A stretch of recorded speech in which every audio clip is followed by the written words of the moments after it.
What'd it do? Ahoy! What? Hello! You're back. What'd it do? What's up? Yeah. What's going on? Are we on the air? We are. Although apparently we can't share certain things on the air, which is sad. Well, not yet. Not yet. Waiting on clearance. I like the first thing that happened when we came in is Rob goes, I've got stories, but I can't tell them yet. Yeah. It's one of those. Listen, Well, I love stories, and I'm going to need the best ones. Were there bird masks involved? Is that what's happening here? Bird masks? Were there NDAs? Was Jody Allen there?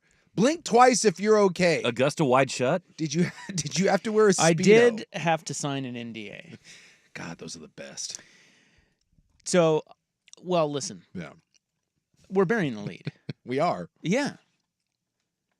What, you're back? That's not the lead? No. Asachi is back? What? Asachi. No one cares about that. I find it interesting, by the way, that Isaac Ropp goes to the Masters and nothing of note happens. Nothing. What do you mean? You went to the Masters how many years ago? I was there in 2018. Yeah, 2018. Isaac Ropp goes to the Masters. Nothing. Yeah, right. There was nothing of newsworthy notation. Oh, you're talking about my first trip? Yeah. Isachi goes, and all of a sudden we're in secret places with NDAs. There's bird masks, Augusta wide shut, and now we can't even tell the stories. Well, not this yet. rebrand Just hold is on. insane. Well, no, we're burying the lead because, guys, today, I don't know if you guys know this, but I read my email. Mhm. I'm not sure if you did. We talked about this yesterday. What? Yeah. We delayed the launch for you. We teased it.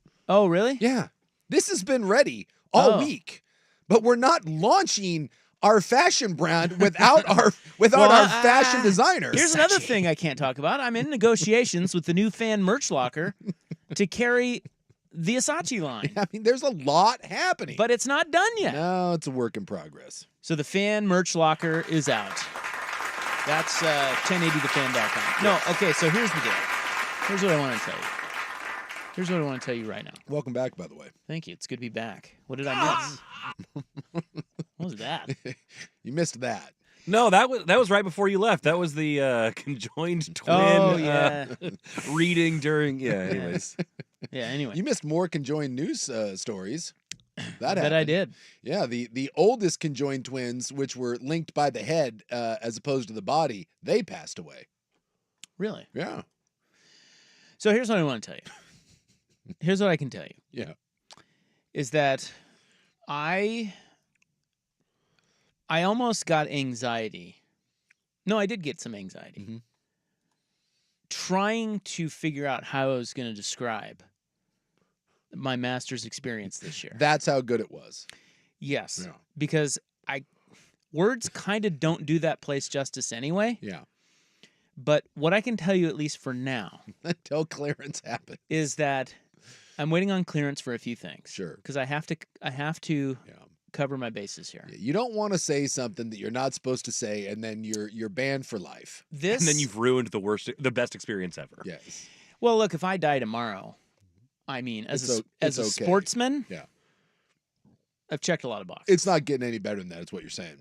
No chance. Sometimes you got to tip your hat, and don't go back. Then that may be your last. That may be your last trip to Augusta, because it sounds like it's not getting beat. The first thing I had to do is I have to thank the OG Masters Pete. Yes, he got me in 2018. Checked it off the bucket list. I think he's feeling a little slighted at this point.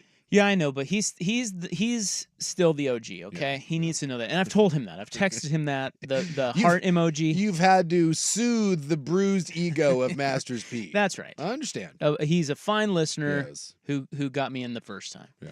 This time I have to thank Byron Masters. Yeah. Another fine listener who invited me down. Okay. I love that you've weaseled your way in. Twice. Not once, but twice. Well, I've weaseled my way into something else. The Weasel Tour is unbelievable. And I can't tell you about it yet. I'm waiting on clearance, but it gave me anxiety. I sat down this morning knowing I was going to be back on the show, and I sat down and I started thinking, okay, I need to jot down all the little details that I want to tell people about. to share this experience. You've come down from the mountain with the tablets. You can't share with us 6 commandments. Where would we be if Moses didn't write it down? There are so many cool things to describe to you. I gave me anxiety. Yeah. It was like my first ever radio show. So anyway, I'm jotting all this stuff down, and then I'm like, I better check on some of this. It's probably for the best. And so I have, but I have yet to get a response. It's like if you're writing for Rolling Stone, you got to call the band and you got to check quotes. I mean, Almost Famous taught me that. Just know this. My new close personal friend, Peyton Manning, is a great dude. Thank you. This is like when I came back from the crab feed. Very similar. You don't just come back from the Eastern Oregon crab feed and start just willy-nilly telling tales about the pleasure pit. No. You have to clear those things. Look, I'm ride or die with Masters Pete and Byron Masters for life. Yeah. For their generosity. But man, I got an invite to something this time around. You just don't get invited to. You don't. And it's like, the Masters is a hard ticket. Yeah. But this is the exclusive, super secretive back end Masters. Yeah, bird masks. You'll never be invited again, is what you're saying. It was just once in a lifetime. Dude, stumbled into it. It's not happening. I have no chance of getting in there. So how did it ever. come about? I can't. You can't Dude, talk about just it. give me a day. Give me a day, okay? Give me a damn day. Tomorrow I'm going to have a master segment. Swigard, I checked my text messages yesterday. Was it total chance or was there weaseling? No, it was total luck. Wow. Okay. Yeah, no, you can't. That's the thing is you can't really weasel that. It just has to happen. Yeah. So Swigard texted me and he said, I want to, he said, I'm going to be out of town. I want you to host the golf show for me on yeah, which is typically, and I love golf. Yes. But it's a Saturday, and typically that's typically the idea of you being You're like, blocked. let me come in and work. Yeah, I can't believe he thought you'd say yes to that. I know. But what? I pondered it because I thought, what better way for a full, I think it's an hour show. Mm-hmm. That's right. I believe so. What better way for me to describe this experience in detail than 1 hour on the golf show? So the entire golf show Yes. is just going to be you talking about Correct. you at the Masters. Correct. I love it. I would tune in hard. for that.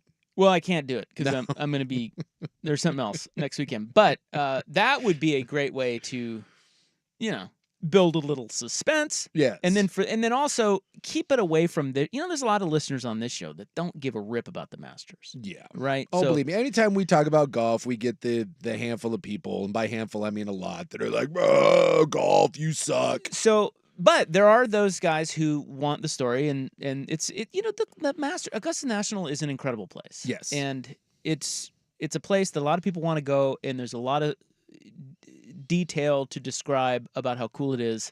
And I want to do that for those people that want to hear that, but perhaps the golf show is the best place to do that.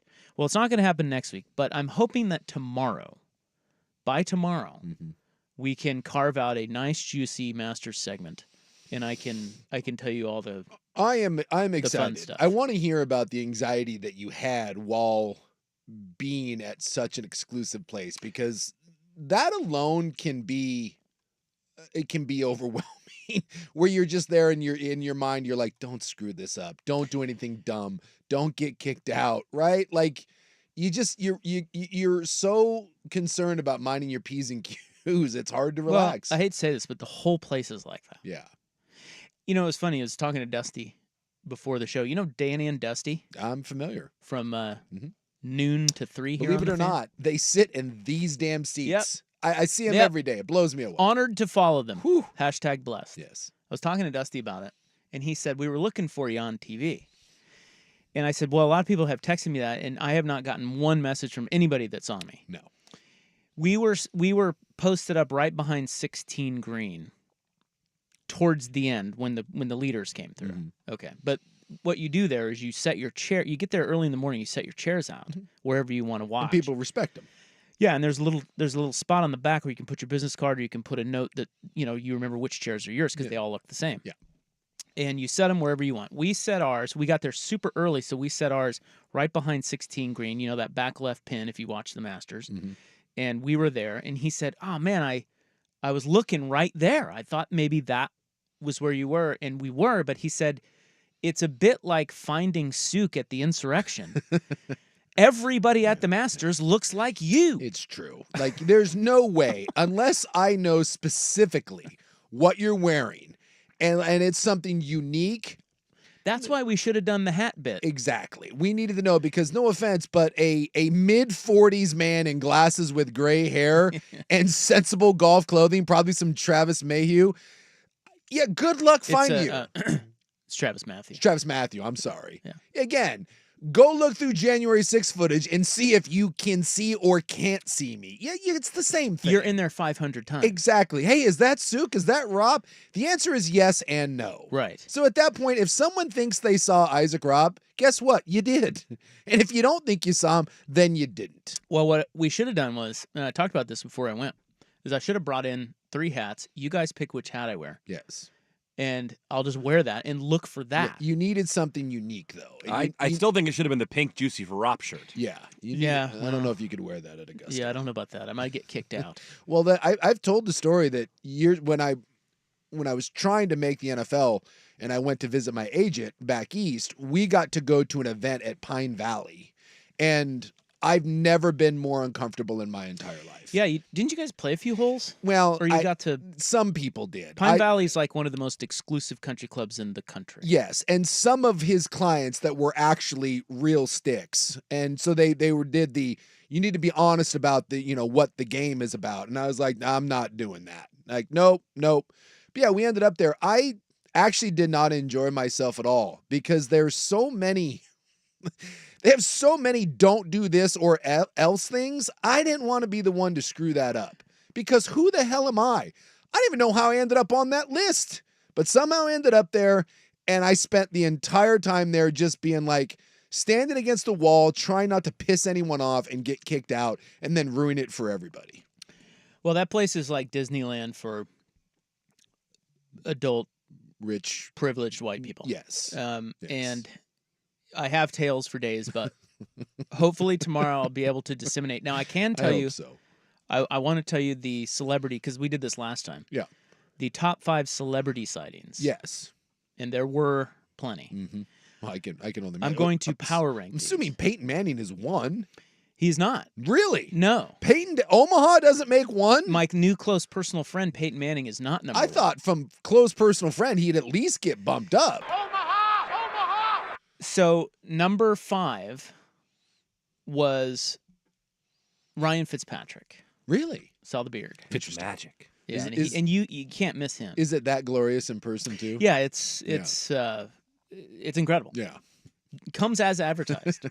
Great hair too. Did he have a hat on? No. Yeah. When you have hair like that, you just let that thing blow in the breeze. Does he have long hair? No, it's more like a pompadour sort of thing. He just is one big giant hairpiece. He looks great. Number 4, Mike Tomlin. Okay.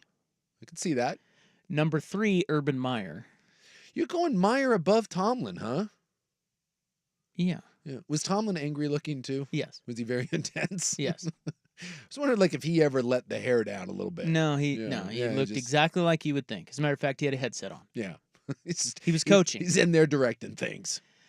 Number. Meyer, huh? Oh wait, one I didn't see. Yeah. So he can't go on my top Just 5. Heard the buzz. Heard Jelly Roll was there. Jelly Roll made it to Butler Cabin, I saw. I Did do he? not Yeah, get that's the photo. rise of Jelly Roll. Well, but I don't either. But Nor Jelly, do I. he People did love a show. He did like a private yeah, concert or something. people love that guy, and by all accounts, I guess he's a pretty good dude. But They said he was wonderful. yeah. Yeah. Very good very reputation. Guy. Very good guy. Number 3, Urban Meyer. Number 2, Peyton Manning, my new close personal friend, Peyton Manning. Yeah. And number I 1. can't wait to see who number 1 This is the weirdest, and I mean the strangest celebrity sighting interesting at the Masters. Richard Simmons. Richard Simmons, good guess. No. I was just trying to think of the most obscure, like recluse human being. No, he's a public figure, but if I let you sit and guess, even with hints, Musk, maybe? I don't think. No, I didn't see No? him. Bezos? I don't think you would Ted ever Cruz. get this because he just doesn't fit. And I saw him bright and early. Fit. He was walking with a group of 4 or 5 people. Did not have security. I thought maybe he would. He didn't. He was in his patented, sensible khakis and sunglasses at like 7:30 in the morning. Khakis and Jim Harbaugh? Yeah. Ron DeSantis. What? Meatball? Did you tell me? Meatball Tell Ron! me you yelled out Meatball Ron. I did not. Oh. I just stared at him. He was stone faced, looking like I mean, exactly like you would think he would Is look. he short? He seems short. No? Average. Didn't he get accused of wearing like? Yeah, he got accused of wearing lifts, right? Yeah. Oh, I did look at his shoes for that reason, Was and he they were wearing- those black like boot type things that he wears. He wears like boots. That's kind of the thing. Is I think everyone thinks that he's afraid of being accused of being small. Yeah, Meatball Ron, huh? Yeah, Meatball Ron was there. Wow, And I just thought that was so odd. I mean, but of course he's in Florida. yeah, but- when you run for president, like, you know. Well, I know, but he just doesn't seem like a golf guy. Like, he actually doesn't seem like a real person. Well, I think he's a Yale attorney. So that is actually quite on brand for Augusta. Yeah. He's either Harvard or Yale. Yeah, I think he's an attorney, or it was before he turned into Meatball Ron. That is I would have never gotten to Isn't that Meatball weird? Ron. I saw Meatball Ron. Like, the first moment I got in there's Meatball Ron. I'm like, it's going to be a good day. No security, no nothing, just cruising. No, he huh? didn't. Wouldn't you think he'd have security? I would think there'd be security. Maybe but not at a place like Do you that. need security at Augusta? Not there. I mean, no offense, but of all the places where I don't think you're going to get bum rushed, I would assume Augusta National. So it was cool that we were there. So the tournament, as you guys probably talked about, Yeah. kind of anticlimactic. Yeah, after the front nine on Sunday, Yeah. it was nothing. Yeah, and we didn't even see the front nine because we were out walking the course, watching other guys. Yeah. So the coolest moment, just being there on 16, was watching. We were sitting right there when Tiger Woods almost made that. Yeah. He almost holed out a bunker It shot. was really there. the best part is his entire round. The highlight was almost Was hole in that. one because Yeah. he's terrible. Yeah, but that was pretty cool. Like that place, it erupted anyway. Sure. It would have gone crazy had he made that shot. And so obviously you were up close with Tiger. Does he still have the aura, the Yes. presence? Oh my still? God, Suk. Yeah. Dude, he is by a factor of a million still the most popular follow out there. Yeah. And yes, he glows. Yeah. He wears his Sunday red. Sure. You know, he's all ripped. Oh yeah. He has it still. Yeah. And even though he's not playing great golf. I was wondering if it had diminished at all, and it No. doesn't sound like Now, it. what about Neil No. Shipley? Does he have it? Hey, you know what? That kid, you got to hand it to that kid. Hell yeah. He went up and introduced himself Yeah. while Tiger was hitting balls. Yeah. And the best, if you don't know, he's the amateur that got to play with Tiger on Sunday, and his drunken college buddy was on his bag. That's the even better part of the story. Is that- I didn't know that. 20-year-old kid. Yeah, it's like his best friend from college, and he just was like, "Do you It's want his to?" bro Carter. Yeah, he's like, "Do you want to caddy for me?" And he's like, yes." And then like, by the way, here's Tiger Woods. And there's this great video of Tiger hitting shots, and you can see him off in the corner, him and his caddy, and you can tell they're doing the, do we go? No, we don't go. We go. Like they're daring each other, and one of them finally is just like, F it. And they just roll up to him and they're like, hey, I think we're playing with you today. And I can only hope they pulled the me with Gordie Howe. Hey, Tiger, nice to meet you. I heard you were interested in playing with me. I'm glad that I can give you this opportunity. Like, what do you say to Tiger freaking Woods at the Masters? Well, and he outplayed him too. Yes, he did. There's also a really great still photo from the end of the round when the golfers take their hats off and the caddies exchange handshakes, and it's this 20-year-old kid like taking his hat off with his little caddy suit on, just sticking his hand out at Tiger all wide-eyed. And Tiger's like, no big deal, and he's like, oh my God. Yeah, a couple of our guys were over near the practice green before Tiger teed off on Sunday, and they said he just happened to walk up and put it the hole right in front of them. Yeah. It was totally serendipitous, but Charlie was there, Tiger's kid. Yeah. And Charlie was walked over with Tiger, and he was kind of helping him do his drills and stuff. And they were able to hear what Tiger was saying to Charlie. Yeah. And they just described the level of detail that goes into that dude. Still at the age of 48, career, What, 15 is majors, what it is. 14 majors, whatever it is. But I just mean, like, at this point in his yeah. career, It's not, he's not in his prime. No. He's over there talking about wrist hinge and like just the most minute details of how to putt. Yeah. And he's telling Charlie all of this as he's practicing putting. They said it was super cool to get into Tiger's head for literally 3 minutes of him just telling his kid about golf. That's pretty kick-ass. So, By the okay, way, the tomorrow people are saying they can't wait for you to be a guest on the Manning Cast this year. Yeah, well, do you know what NFL game that will be? Or that's probably going to happen. think week 4 maybe, like kind of ease your way into it. It is possible that I'm leaving the show to be an executive producer at Omaha Productions very soon. You with Bill Belichick, right? I have worked Isachi into several negotiations. God, who knew that the rebrand was going this well? It's working. It's working. It's worth. Was that the sound you made when you got into the, Yes. the private club? Reading the paragraph, like, ah. It's not private. Well, actually, the whole thing's private. The whole thing's private. But yes, that was the sound I made. And like I said, I promise you guys, I'll tell you everything I can. I want to do that for those that want to hear it, but it's going to have to wait till tomorrow. Yeah. Okay. So let's talk sport. You can tell me what I missed because you can't even have phones there. Like I know nothing. Yeah. I mean, I don't. Of course, I caught up today. Nothing else really happened while you were there. there was I mean, there were some things happening maybe yesterday. Yeah, we had a creepy reporter. Yep. The Greg Doyle thing. We had a Greg Doyle thing. I like that you're here. I mean, we got. Did you do that yesterday? Was that yesterday? That was yesterday. Oh, okay. Red Wings missed the playoffs again. Hey, I saw that they Blazer scored. exit interviews. Oh. I saw that the Red Wings scored with 3 seconds left. Yeah, and the problem was it's. They needed the Flyers to beat the Capitals. Yes. And if the Flyers beat the Capitals and the Red Wings won, they would have ended the decade-long playoff drought. And the Flyers coach saw with like 40 seconds left in the game that the Red Wings were losing. And he was like, oh crap, because if the Red Wings lost and the Flyers beat the Capitals in regulation, then the Flyers could have gone. So he pulled his goalie with 3 minutes left in their game, Right. thinking, I can't let this go to overtime. We're pulling him way early, and the Capitals were even like, what the hell? Because he got a report that the Red Wings had lost. They scored 3 seconds left. Send it to overtime, they would eventually win. And had the Flyers known that, they probably wouldn't have pulled the goalie, and maybe they actually would have beat the Capitals, and the Wings could have gone. So it was just one of those kind of rotten things that the Flyers coach got the intel about 40 seconds too soon that the Red Wings were going to lose. Wow, that's intense. Yeah, they lost. So they tied with the Capitals, but the Capitals on the tiebreaker. So. Stupid Capitals. Yeah, they got the NBA, and Yeah, the NBA. Hey, I have a hockey segment today. You got Hold Hockey? Yeah. Winterhawks? No. How they doing? 7-0 in the postseason. God, they are a juggernaut. Guessing Coyotes, hot Coyotes. Yeah. I want to talk about that The situation. Coyotes The Yotes. They're no more. No, Right. they're formerly known. They're Yeah. formerly known. The Coyotes are the name stays. They're going to be the Utah Buzz. I've heard the Yeti. What? Actually, you know what? They're not going to have a name next year. They're going to do the Washington thing.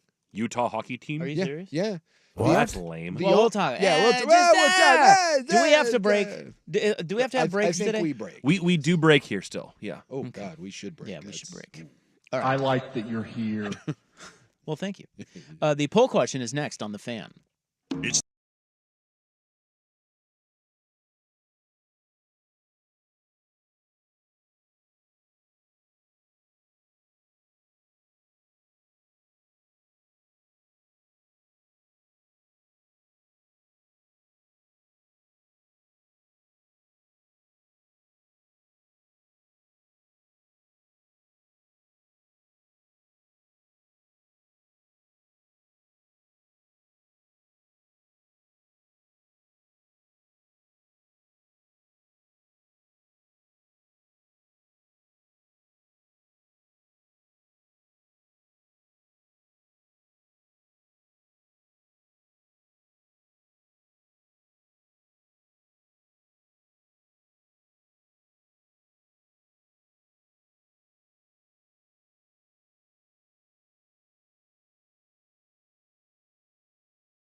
All right, here's today's poll question. It is, it's up there. I pinned it to the top of our X account, formerly Twitter, at 1080thefan, brought to you by AAA Heating and Cooling Family Business, helping families for over 60 years. AAAIAQ.com. Now, have you covered the results of the drop bracket challenge? We've kind of teased around them, but again, we're waiting for Isachi to come back to fully Isachi. Yeah, to fully reveal. But we know at this point that there was one Yukon in this tournament.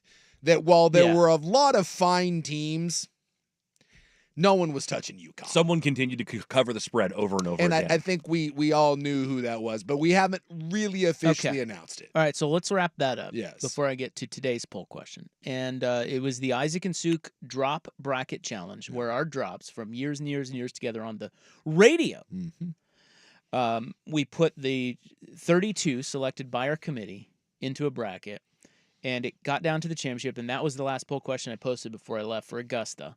And I wrapped it up just yesterday.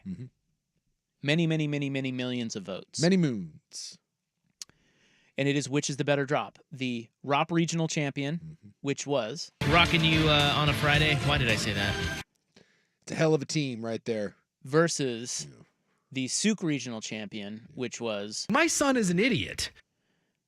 And the winner of the first ever, because we have so many drops, we could probably do like one a month. Yes.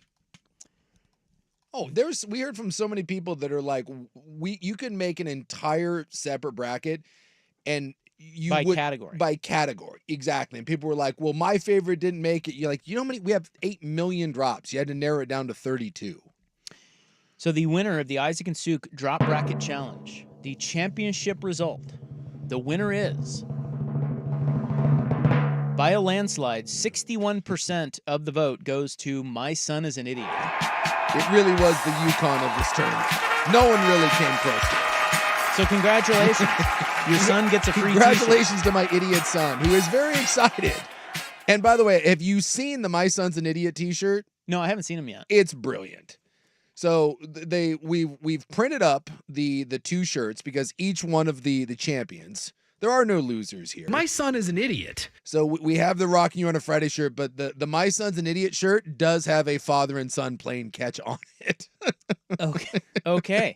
So is that supposed to be you? Or? No, I think it was just one of those fun things that whoever was in charge of it put a silhouette in the background of a father throwing a ball to his son with the title "My Son's an Idiot."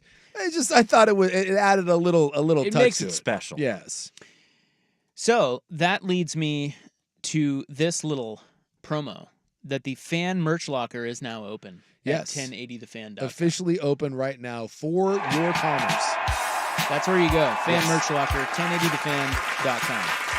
So for years and years, every time we go somewhere, people are like, why don't you have shirts and whatnot? Well, this is the start. Well, of because it. times are tough, that's why. Yes. But they actually realized that maybe there could be a revenue stream there. Yeah. An Odyssey station. So they have brought that back. There it is. Yeah, okay. Okay. Little son is an idiot. father-son playing catch with My Son is an Idiot. Yeah, I got the fan logo there. Yeah, perfect in time for Father's Now, Day. are there different colors? No, we just have the black, I believe. Okay. Black t-shirt. So they're all, you can buy these shirts. There's 3 for sale right now. $25. Thank you. We have the Rockin' You on a Friday, where My Son's an Idiot, and then if you want, they just have the 10 into the fan shirt. Yeah. With our Classic. yeah, the classic. The classic. And more will be rolled out, but this is we're dipping our toes in the water. So I'm told that shirts are coming for Dirt and Sprague and Danny and Dusty. Yes. And like I said, I'm in negotiations to add the exclusive Isachi line to the collection. And I want each Isachi. and every person that buys one of these to know one thing. First off, they're only $25. So deal. we're not trying to soak you for the 45, concert t-shirt. And when we first started this, and the bosses were like, hey, we want to do this. My one thing, I said, if you were doing this, I have one demand. You will not put this on a crappy Hanes beefy t-shirt. Right. There's nothing worse than going to a concert, an event, and you get the world's worst fitting t-shirt and the logo feels like it's like spray painted on. It's the most uncomfortable thing. These are soft, ring spun, nice, comfortable t-shirts. These are not pieces of crap. Yeah, I'm told. Okay, so I wrote this down because I don't have any idea what this means. you just mentioned 4.2 ounce heirloom combed It's ring spun cotton. a light soft t-shirt. Okay. It's I'll take your word for it's it. a lightweight soft cotton t-shirt. So you can buy Rockin' You on a Friday. Why did I say that? Or My Son is an Idiot Now at 1080thefan.com. I'm just seeing them for the first time. They both look great. Yes. They did a nice job. They did a nice job with these. Well, as you know, we spare no expense here. No. Hey, I made sure that we weren't getting crappy t-shirts. That is a big point of contention with me, is the uncomfortable t-shirt. Look at you taking credit for that. Oh, I am. Your quality control. Well, here's the thing. There's a reason why people print on those crappy t-shirts, because they cost like 6 cents. And I'm like, no. If we're selling people a t-shirt, make it a freaking t-shirt that people will wear. I especially if I'm going to have My Son is an Idiot on there. Damn it, I'm taking pride in it. So he gets a free one. He gets a free one. The first My Son is an Idiot Yes. shirt goes to your We'll son. go to Eiserman. He's very excited about it. But it's amazing how that won by a 61% to 39%. It dominated every round it was in. Yeah, it was never close. Again, so- it was the Yukon of t-shirts. It just, we can draw the conclusion that many of our listeners think their son is an idiot. Yes. My son is an idiot. I also heard from several people that wanted to buy it for their father for Father's Day to give as a nice present Saying, to their dad. here, Dad, I'm the idiot. All right, today's poll question at 1080 the fan on X. Which of these words best describes the NBA's play-in format? 3 words on there. Rad. Are we bringing back rad? Well, yeah, you know why I use that, right? No. Well, because anytime somebody tells us that they don't like something, Mm-hmm. especially something as stupid as a word, Yeah. you better believe I'm now going to use it Rad. every chance I get to piss you off. Yes, I will do radio for one. Yeah. I'm spiteful. Mm-hmm. So there was a guy once who said, stop using rat. What are you, 12? So now I use rad all the All time. the time. And yes, I am 12. Yeah. So rad, meh, Yeah. or lame. Mm. One of those 3 words. I'm gonna go rad. Yeah, me too. Yeah, I like it. Okay, let's come back and talk about it since we're running late. We'll talk about the NBA's play-in tournament format coming up next, and then we have a little hockey talk. Ooh, I'm excited about the Rob hockey talk. Well, I mean, I don't know. I think this Utah Phoenix thing is interesting. Yeah. Like it's like the Browns moving to Baltimore. Well, but can I just say, if we had a real owner, this could have been us. Mm. It almost was years Yeah. ago. Yeah, you're right. Phoenix almost moved here like 15 years ago. This could have been us if we had an owner that gave 2 S's. So that's what's coming up. Here's Buck with SportsCenter. Now, from the Fan Sports Desk, a SportsCenter update on 1080 The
got a text here. Vancouver Ford text line 503-864-6326. Your dollar goes further at Vancouver Ford. They treat you right before, during, and after the sale. VancouverFord.com. Am I the only one that the fan merch locker site won't open for? It opened for me. It opened for me as well. It opened for me as well. So maybe yes. By the way, those shirts go up to like 4XL. Someone was asking that he was a bit overfed. We got you, man. Yeah. We got big boy shirts. We know you're out there. Oh, speaking of Vancouver Ford, you know what you did miss while you were gone? Big boy. Someone wrote another note and left it on my car. Oh, it was so good. You know, this one So not good. This one not calling me a soy boy, because my new lease is on just a regular Mustang. He wants me to give him my car. Borrow via legally binding contract. Via legally binding contract. He wants me to give him his car because he doesn't have one and he's down and out and he wants to feel what joy's like. So he would like me to give him my car. Are you serious? Couple points. One, he does have a license. He's in good standing. He Yes. may have just gotten his GED. Also, the worst Suit can do is say no. Yes. This was a real note. And he knows it's you? No. No.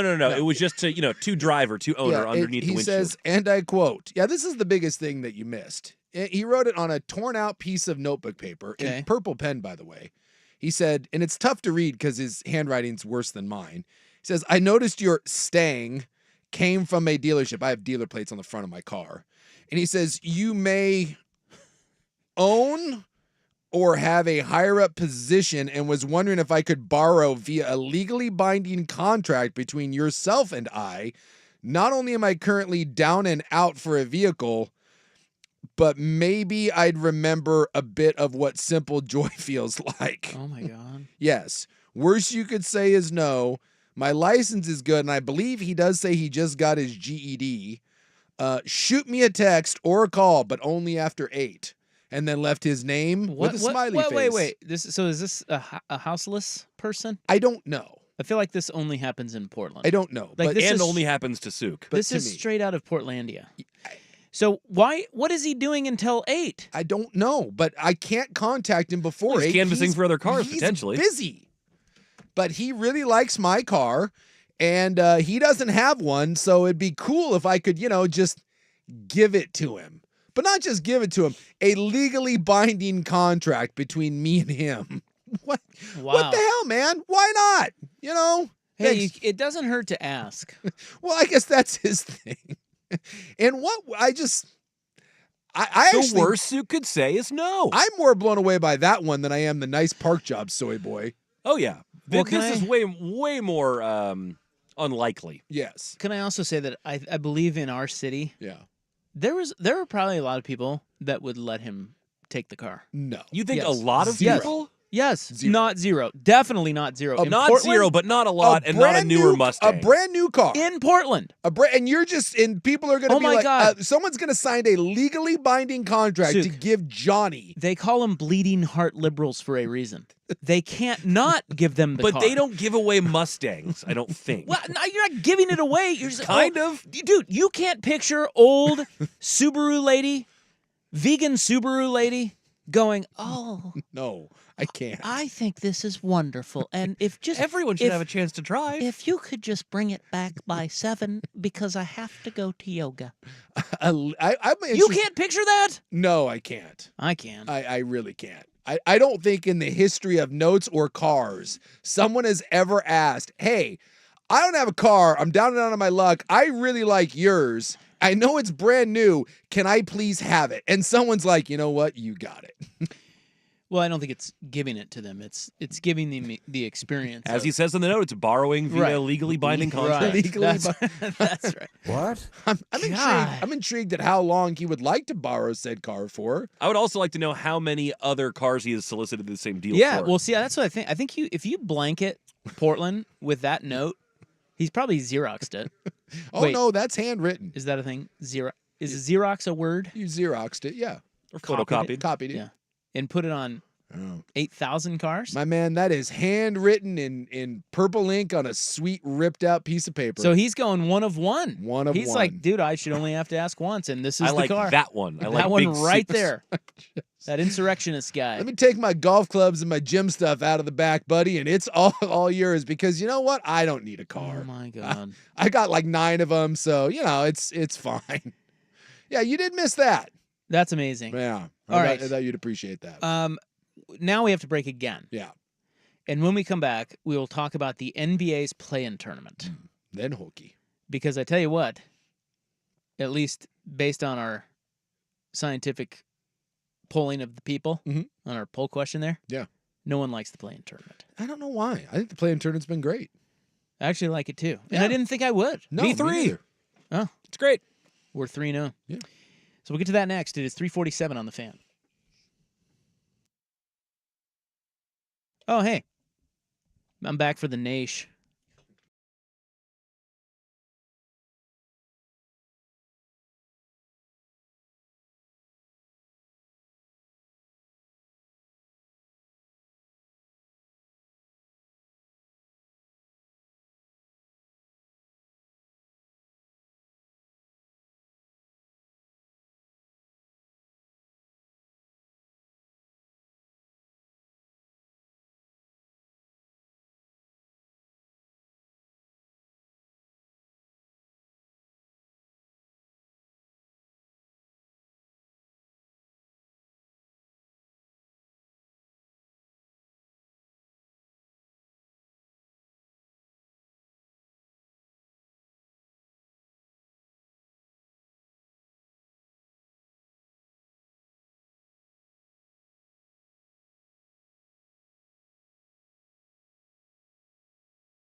Listeners are demanding that we get car borrowing guy on the show. I don't know how you do that. We do have his number. I'm not sure I want to encourage Text him. Johnny to have further contact with me. Because right now he doesn't have Sook's number. Well, I started parking on the other side too, where I'm because normally I park right by the street there.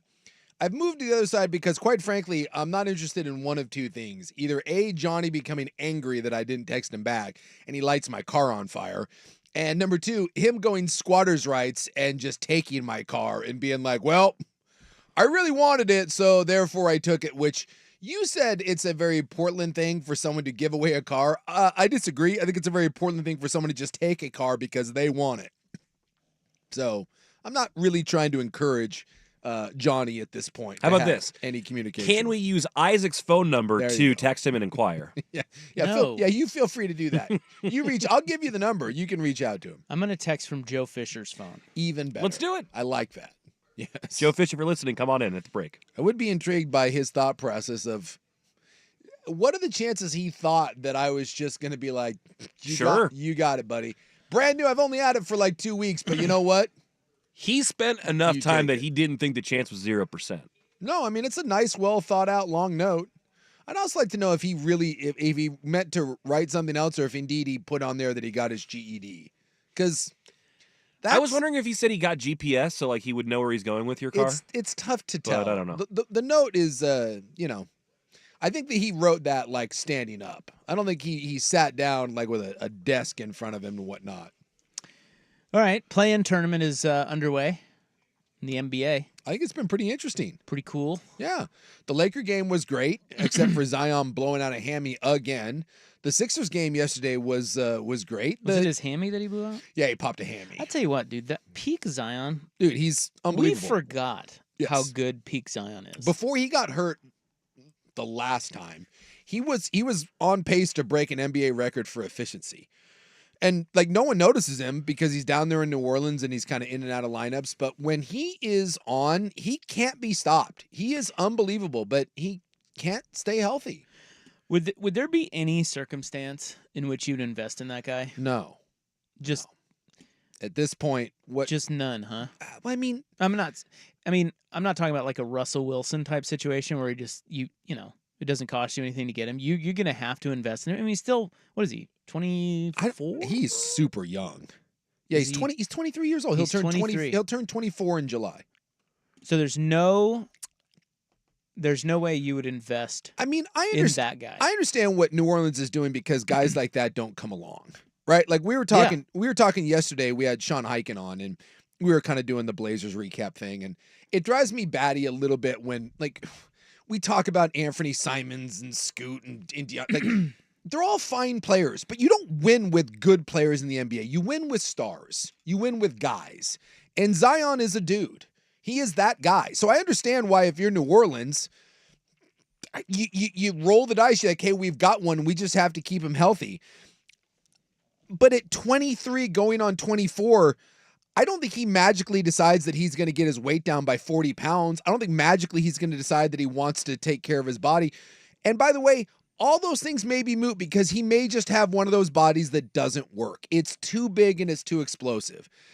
So if you're asking me the choice between committing to Zion and really any one of the other, let's say 35 marquee players in the NBA, I'm not certain that there's many that I wouldn't take over him simply because of that.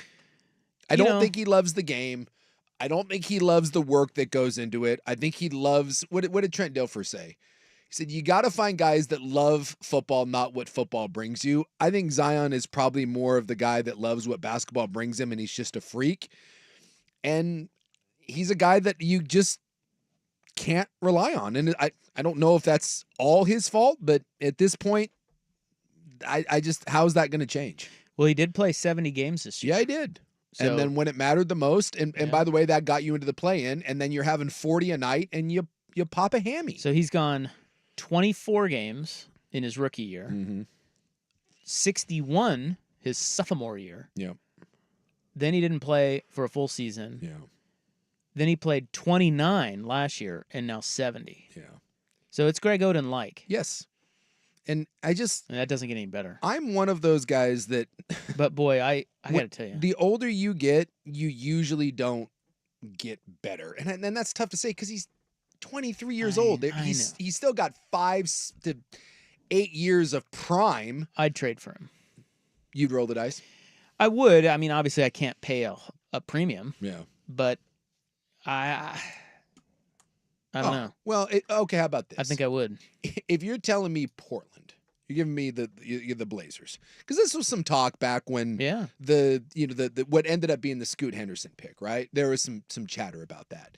If you told me that I had to trade Scoot and let's go Sharp, like the two young, or Scoot and Anthony, you got to give 2 of the young 3, right? We got Scoot, we got Sharp, and we've got Simons. That's your 3. And by the way, we're back to the guard thing. But you got 3 of those. You got to give up 2 of those. Simons and Scoot. And probably going to have to throw in a draft pick too. Yeah. Sure. You doing that? I'll do it. I'd do it too. I'd do it. Well, I wouldn't do it in next year's draft if you had a top 3 pick, but you got to give up this year. Yeah, I'd roll the dice. I'd roll the dice with a 23-year-old Zion and be like, just find a way to get through to that guy, find a way to keep him healthy, and you have one of the most unstoppable forces in the NBA, and then you cross your fingers. I mean, Philly's got a little bit of this with Embiid. I mean, Embiid's an MVP, and when he's playing, Philly can beat most teams in the NBA and is a legitimate title contender, but you're always holding your breath and hoping that he can be out there. And I think with a guy like Embiid and probably with Zion, the goal, Shaq had this, the goal is not to get him 70 games. The goal is to get 65 out of him. 65 and be healthy during the postseason. And I felt bad for Zion that hammy popped, because that was a tie game with 3 minutes left and LA had 0 answers for him. Well, Embiid has been much more healthy than Zion. Yeah. So he went 31 his rookie year, but then 63. Well, he didn't play at all his rookie year, right? Oh, sorry. Yeah, he had 2 seasons. Yep. And he didn't play at all. Foot injury. So his first year, 22 years old, he was 30. He played 31 games. Then he went 63, 64, 51, 51, 68, 66.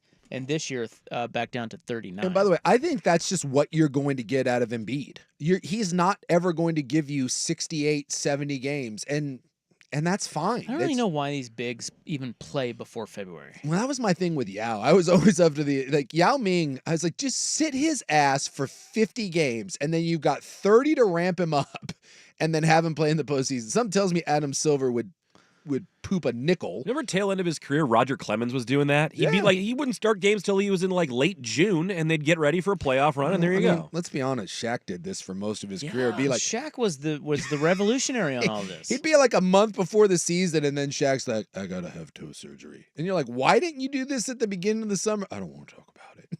He'll be back in March. Yeah. And then they'll win another title. And he'll be back, and he was, would always come into camp kind of fat and out of shape for Shaq. And by the time the playoffs rolled around, you're like, oh my God, here he comes again.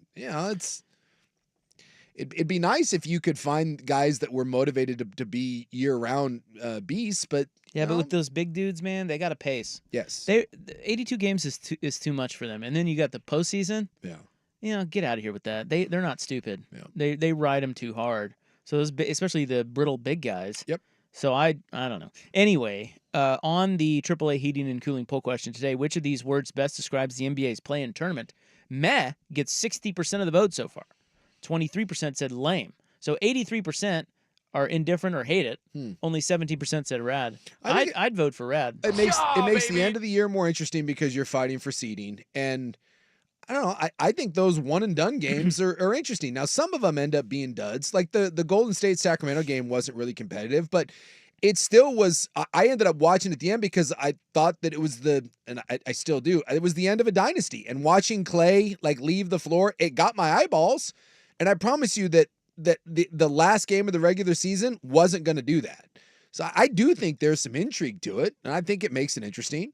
And kind of the shuffling and like Philadelphia is a team that no one in the 1, 2, or the 1 or 2 spot wanted to see Philadelphia. So I just, if you're not an NBA fan, I can see where this doesn't move the needle for you. But if you're a casual NBA or a diehard NBA fan, I don't know how you can say that the play-in thing hasn't been good. It's like when the playoffs expanded in Major League Baseball. If you like baseball and it gives you more meaningful baseball and not oversaturated, it's not like expanding the NCAA tournament to 96.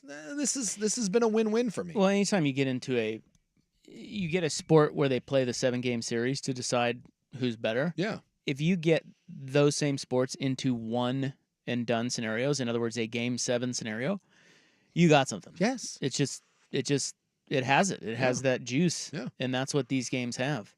Or at least I think on some level. And they, the last few weeks, last month of the NBA season is a total bore. Yep. It's pretty much all seeding it's not pretty much all decided, but some teams don't care. Other teams are tanking. It's just a mess, and it's really boring. And it's like, why don't we just end this and just start with the seeding that we have here? So this way, it keeps some teams going.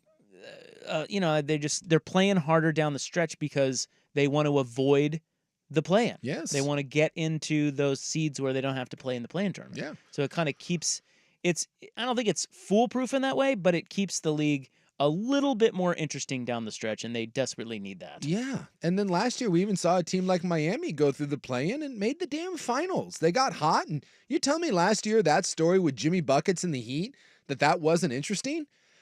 I mean, I know that for me it was a bit nauseating, but this year down the stretch, the Laker Warrior thing and those two teams to me are irrelevant, but it gave some juice to some of the talk that you have two all-time greats in Steph and LeBron that are fighting to be one of those play-in teams. And is that a team that Oklahoma City or Denver? I mean, it adds some intrigue to it. I just don't see the negative behind it. Even if you don't love it, I don't see the negative. All right. Vote on our poll question. It is up there on X at 1080 The Fan. When we come back, we have Sports Next Browns moving to Baltimore situation. It's really fascinating, this hockey thing. Yeah. Hockey. Do you know hockey? I do. Where they skate? I do love it. No offense to the NBA, but I will take the Stanley Cup playoffs over it every time. All right. So we'll get to that next. It is 4:05 on The Fan.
All right, welcome back. Nice to have you along. This Phoenix, or are they the Arizona Coyotes or Phoenix They've Coyotes? been both the Phoenix and the Arizona Coyotes. So what are they now? Well, they're Arizona, or formerly Arizona. Yeah, Yeah. they're formerly. Because you got to include the rest of the state. They're upset that they're not included. That has been, if you haven't followed hockey, I don't know how to quite describe this. I've never seen a situation this bad with a team and an arena. Like, you think the A's situation is bad, but at least the A's had a place that they played. Yes, it was full of sewage, but at least Possums. And possums and stray cats. The Coyotes got locked out of their building at one point. They got locked out. So is this the worst franchise in sports or just the worst arena situation in sports? Well, they're not good. Or stadium. And they've been bad. But when you don't have a home and you've threatened to move multiple times and it's changed hands, it has been a gall darn mess in Arizona and Phoenix for 20, 25 years. In fact, it was maybe 15 to 18 years ago, something along those lines, that they were damn near ready to move to Portland. I mean, this has just been an ongoing struggle. I mean, it's been 2 decades and they haven't been able to figure this out. And it's got so bad where they play in it's like 4,500 seat. It's an on-campus arena for the club hockey team of Arizona State. It's less than 5,000 people. That's where they're playing games. And eventually the NHL just said, we can't. We can't have this. Well, this is such a weird... the whole story is fascinating to me because of how they're structuring the deal. Yeah. And how it came out of nowhere, at least in the eyes of most of the general public. Salt Lake getting an NHL team, that is the fastest a city has ever acquired a sports franchise on the surface I've ever seen. So they were in touch. The Millers that own it. I thought his name was Smith. Smith Entertainment. Excuse me, Ryan Smith. Yeah, Ryan I was Smith. thinking the old Jazz owner was the Miller. It was the car dealership. Now, that was when I was in Utah. No, so they own the Jazz. And they approached the NHL about an expansion hockey team. And so they were talking to the NHL, just like I'm sure a lot of people were, about, hey, if you guys expand, we would like to be one of those teams. And he basically said that they thought this was going to be something that was years and years and years down the road. And the NHL came to him and was like, are you at all interested in Arizona? Because we need, and they were like, yep, let's go. So this wasn't even on their plate, it sounds like. It sounds like this was merely them, kind of like what we're doing with Major League Baseball. We're trying to get an expansion team. Imagine Major League Baseball out of nowhere just coming to you and be like, hey, we have to move the Tampa Bay Rays and we got to move them now. Do you want it? And they're like, yep, let's go. So this guy, Ryan Smith, the Jazz owner, Yes. who already has the arena where they can play, he's been buttering up Gary Bettman for years. Yes. But the reason they get the team now is that he conceded his own expansion franchise for this. Yes. That was the key. Yes. So he said, I don't care what team it is, we'll take them. I'd rather have a crappy team now than Yes. build my own from scratch because and get it later. I don't really like if you're a fan of hockey in Salt Lake, if they have those. Yeah, they have a nice history there. This is not the ideal way to get a franchise. Like you would rather have your own expansion team. But if Ryan Smith says, hey, this is the way we're going to get one and it's going to be next year, okay, let's go. And they're going to name it. And this is the other thing that's weird about it, is they're going to rename the Salt Lake team. Actually, it's not that weird because I read an article today talking about all the hockey teams that have moved, and only one really kept their name. The Calgary Flames kept their name. They moved from Atlanta. Well, the Stars... The Stars they were the North Stars. Yeah, they kind of kept their name. So they went... But like the Nordiques are now the Avalanche. The Whalers are now the Hurricanes. And the Devils, I didn't know that the New Jersey Devils used to be the Colorado Rockies. Did you know that? Did not know that. There's been quite a Colorado move. Rockies? And so So Salt Lake is going to call their team whatever they want. Yes. So as part of the deal, the guy that is selling the Coyotes, he doesn't want to sell. Well, okay, but hold on. So Yeah. this is the whole thing about this deal, is that the NHL is actually being really smart about this because they're saying, hey, listen, we can't. This is unsustainable. Yes. What you have going on here. However, we don't want to kick you out as an owner. You just need to get your S together in Phoenix and get an arena built. Yeah. So in the meantime, while you work on that, because this guy is still working on that, we're going to technically sell your team. You're going to get $1 billion. The Arizona Coyotes are going to sell for $1.3 billion, which is insane. But he gets $1 billion. He loses his team, but he does get the option in 5 years, if he can get an arena, they'll give him a team. They're going to give him the Coyotes back. Yes. And the Salt Lake team is going to be whatever the Salt Lake, whatever those people call their own team. So the Coyotes are actually staying in. It's kind of like the Sonics thing. Yes. Like the Sonics they're still in Seattle, assuming they get an NBA team. So eventually. the name, the logos, the history, everything stays in Phoenix. So it's the Browns moving to Baltimore. Yes. All over again, and it's I'm surprised this is not a bigger story, and there wasn't more scuttle about this, but it just kind of came out of nowhere. It's the low-key strangest relocation of all time, just because of how quickly it jumped on the radar. Yeah, and now today the NHL voted it forward, and it is going to happen. This is a done deal. Yes, it is a done deal, and so everything stays behind. So when they come back, all of the history, all of the logos, and that's the same thing, like you mentioned, if the NBA goes back to Seattle, it will be the Sonics. Even though that team is in Oklahoma City, the history, the logos, everything will be back in Seattle. They'll just start that anew. And so Salt Lake is essentially an expansion franchise. There is no history. There are no record books. It is starting from scratch, but it's not scratch.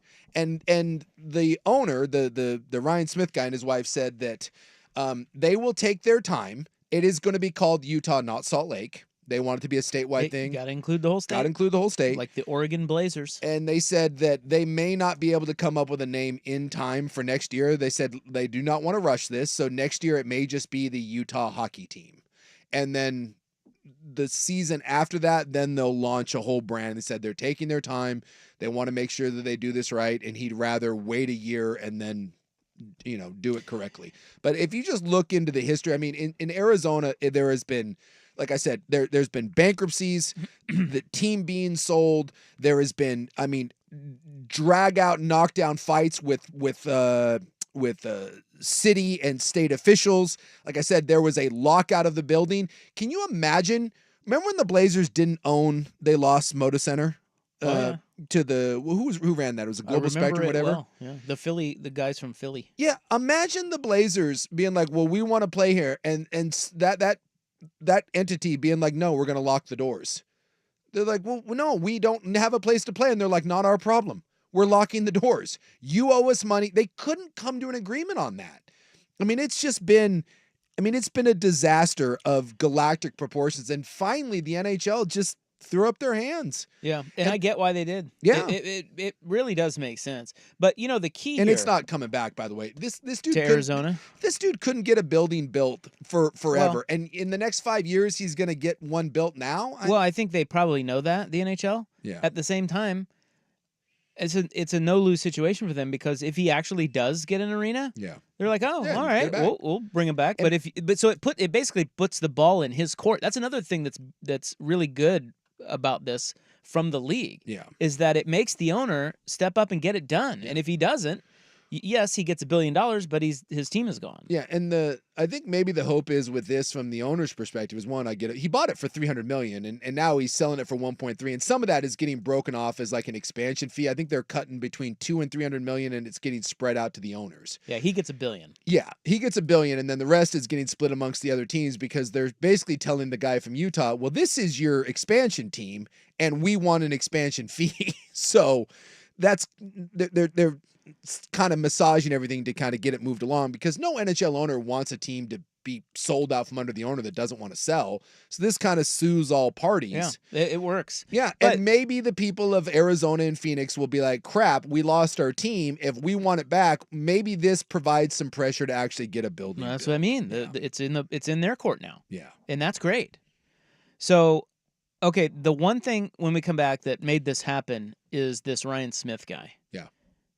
And I wish we had him. Paul Allen could have been Ryan Smith. Paul Allen could have been Ryan Smith multiple times, and he was never a big hockey guy. And we'll name the Salt Lake team. Ooh. There's really only one. Clearly. The Storm and Mormons? No. I think there might be soaking going on. Yes. All the yeses. The Utah Soakers. Yeah. Well, my. Wouldn't that be something? What's the logo look like? Oh, I think you know what the logo looks like. Is it a hole in a sheet? Oh, wow. It is 421 on the Fan. The home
So suddenly Salt Lake is getting hockey next year. Now, a couple of the ideas that they were floating around for franchise name, you mentioned Yeti? Yeah, they threw it out there like on a poll, and a bunch of ones were coming in, and Yeti won some informal poll, and then the company that the Smiths own, they registered. You can look up trademarks, and the Utah Yeti was a website that was bought, but that's not. That's like the same thing with like the Washington Commanders. They bought like 12 websites. So if there's a name that they even think remotely could be it, they're going to buy the website domain. Well, one was Golden Eagles. Apparently, they were a pro team that played there from 69 to 94. Yeah. That's kind of stupid, though. Yes. In my opinion. Yeah, the Golden Eagles. There's the Salt Lake Grizzlies playing the ECHL that have been there for a while, and some people think that they would try to buy it from them. They've got a double or triple A team, the Salt Lake Bees. Yep. Well, it's the Beehive State, and so a lot of people think that the Buzz or the Stingers or the Swarm, or the something Hive. Yeah, something like that. That's stupid too. Well, the BYU logo is a beehive, and I think it's like on the state seal as well. They love the bees. The Blizzard, I read. That's so stupid. The Utah Blizzard. Yeah. Because everybody's white there. Is that why? Hey, there's some Polynesians down there. I hope it doesn't end up with something like Blizzard with 7 Z's in it. Well, you have to think old Mr. Smith is not. Well, they'll just shorten it to the Blizz. The Blizz. The Blizz. He's no Dan Snyder. He'll do it right. I hope so. Hopefully. Yeah. But I do appreciate the fact that he said, I would rather be the Utah Hockey Club for a year and get this right than have to rush something stupid like see the Commanders run it out there. No, you got one chance to get this right. And, I think he'll take it seriously. In fact, the last handful of teams, I think, in hockey and just in general, I think in sports, I think people are wising up that you get a good brand going with good merch and it's done right. Like the Kraken hit it out of the park. It's a good look. It's a good color scheme. It's a cool, unique mascot, unique to the area. The logo's good. The alternate logo's good. And people love it, man. They've snapped that thing up. I got to tell you, I didn't like that at first. But now I do. Yeah, they've done a really nice job. I didn't actually love the idea of the Kraken being the mascot, but everything they did with branding, I think, looks awesome. Yeah. Well, Ryan Smith, the owner, and his wifey, that could have been Paul Allen. Yes. Because Ryan, so the lesson here, yet another lesson in this, as we talk about MLB to Portland, and at one time NHL to Portland, but you have to really butter these leagues up. Like, you have to have good relationships with the powers that be. Mm-hmm. And it sounds like Ryan Smith got really close with Gary Bettman. Yep. In the years leading up to this, he knew it would be a long road to try to convince him, and he started years ago, and it worked. Yep. And Paul Allen, Portland could have had the Coyotes, but Paul Allen wasn't like Ryan Smith. He didn't butter up Gary Bettman, didn't really care for hockey, and that's why they never came here. Yeah, years ago, the NHL actually bought the Phoenix Coyotes. At the time, it was Phoenix. I don't know if this is how bad that franchise is. The NHL had to take it over, and they ran operations. It was owned by the league. I mean, it's Wasn't that like the Pelicans, weren't they? Yeah, I think the Pelicans may have had to do that too, where they were like, look, they couldn't pay their bills, and so the NHL took it over, and it's read into the history if you want to see just what a truly bad franchise is. But yes, during that time and the time before that, because there's been multiple times where that team was available for somebody, Paul Allen, and by the way, I guess Paul Allen was damn near convinced to do it. I remember the great Ian Furness telling me that, because he's connected in the hockey world, that they were telling people in the Phoenix organization to start looking at places in Portland, that deal was closer than people realized. But Paul was never a hockey guy, and he wasn't really interested in buying the team, and he didn't want to have another, because if you get a hockey team, and this will be a problem in Salt Lake, you have to make modifications to your arena to make sure it can accommodate both, and then you have to do the scheduling thing because they play at the same time. Yeah. So and Paul didn't want to. But it can be done. It can be done. Yeah, I think 9 teams do it, but Paul didn't want to screw around. He thought that it was intrusive with the Blazers, and in other words, somebody from the Blazers convinced him that it wasn't good for the Blazers. Yes, but it would have been great for him. Bert Cole. Oh, Bert didn't like it. None of those people were hockey people. So, well, he's not really a basketball guy either. Well, he's got his Old ear. Bert. Well, but Paul doesn't need convincing or didn't need convincing on Yeah, basketball. he didn't needed really want it. convinces. No. So it's just there's a lesson there. Like you got to actively want it. Yeah. You know. Well, think about Salt Lake is going to go, in theory, from the Jazz forever, right? They've had the Jazz for long ass time. And in the span of maybe 5 years, they will have gone from a one sport team to they're getting hockey for certain. And let's be honest, does anyone think that they're not going to get baseball? I feel like they will. Yeah. They're Yeah. going to I feel like they pull will. it. No-brainer. They're going to pull a Vegas. You know what's going to happen? I firmly believe this in my heart. Well, I don't really have a heart, but if I did, I would believe it in it. I think the White Sox are going to move. Yeah. Eventually. I hope so. Come Yeah. to Portland. Well, Hey, you think we're a mess? Have you seen like where the White Sox play? Have you seen Yeah. that area of Chicago? well, that's what I'm saying. Yeah, get on over here. They need a new. I just feel like, you get the whole Reinsdorf thing. I just feel, and you already got another team there. Yeah. I feel like down the road the White Sox are going to move. The only problem is hockey teams move, baseball teams Not don't often. as much. No, definitely not often. But again, it's just But then you got Nashville sitting out there. Yeah. So point being, the whole point is you really got to be proactive and go get it. Yeah. You have to go get it. And that's what this MLB to Portland group is trying to do. They're trying to go get the damn thing. The problem that I have with it is But you have to have synergy with your local government. You have to have Exactly. synergy with it just and does, that's what Salt Lake has. and that's why Portland continues to fall behind. Yeah. And that's why, if we're being fair here, we've been advocates the whole time. That's why it's just not going to happen in Portland. It's just not. And that's why people on our text line and people that you're out and about talking to are like, dude, you guys are crazy if you think that's going to happen here. And I get why they say that. But you can't, you got to try, right? You have to do everything you can, and you never know. Maybe the timing, everything falls into place, or you get a new mayor or new elected officials that get on your side, and something, it's not out of the realm of possibility, but based on just the idea that you have to really want it, you have to really go get it, and you have to have support civically, financially, in the government. There's no way Portland's getting anything. No. You know what's a little maddening too is Ryan Smith and his wife. I think they bought the Jazz in like maybe 2019, 2020. So not that long ago. If he's and he's from Eugene, by the way, FYI, Eugene native. If he would have bought the Blazers, just, the Blazers sell when Paul dies. When did Paul die? Is it around that time? Right around there, right? 2019, 2020? Stand by. He passed in 2018. Okay, so right around that timeline. If the Smiths buy the Blazers, we have hockey. You really like seriously? He would have been the owner here, and he would have been cozying up to the NHL, and we would have the NHL right now. Would he if want? we had a different owner? He's a BYU guy, though. I'm just saying. Would he want to move now you got this whole thing of if he got an NBA team, would he want to take it like Clay Bennett, take it over to his brethren in Salt Lake, and we'd be the Salt Lake Blazers? We wouldn't have anything. And the beauty part about hockey, again, my last thing about how hockey can be so chaotic. If I have this correctly, you'll love this. The Winnipeg Jets became the Phoenix Coyotes.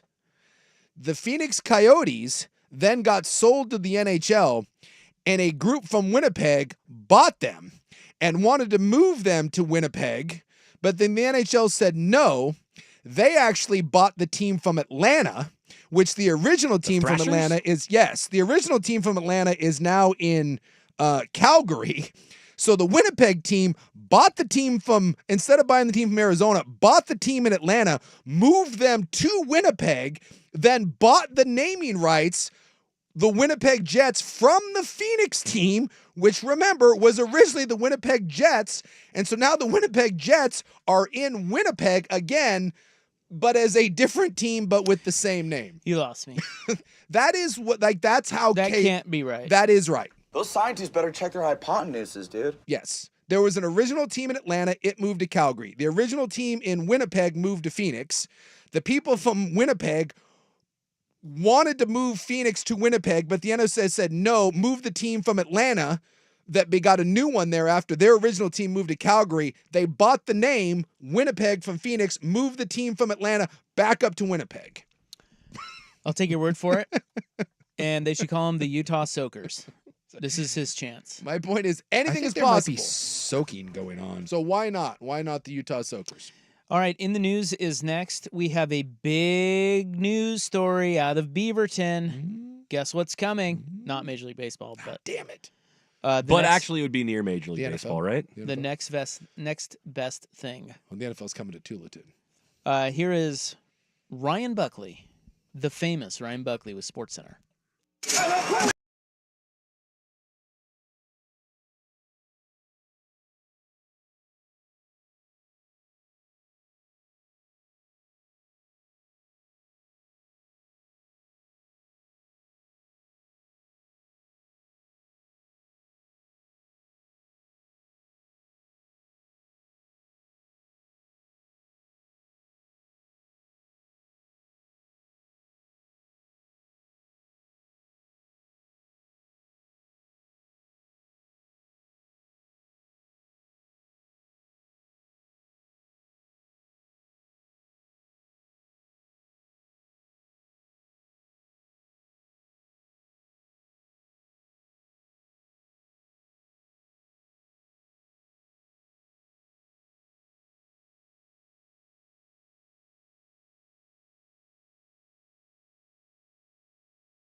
down with the kid.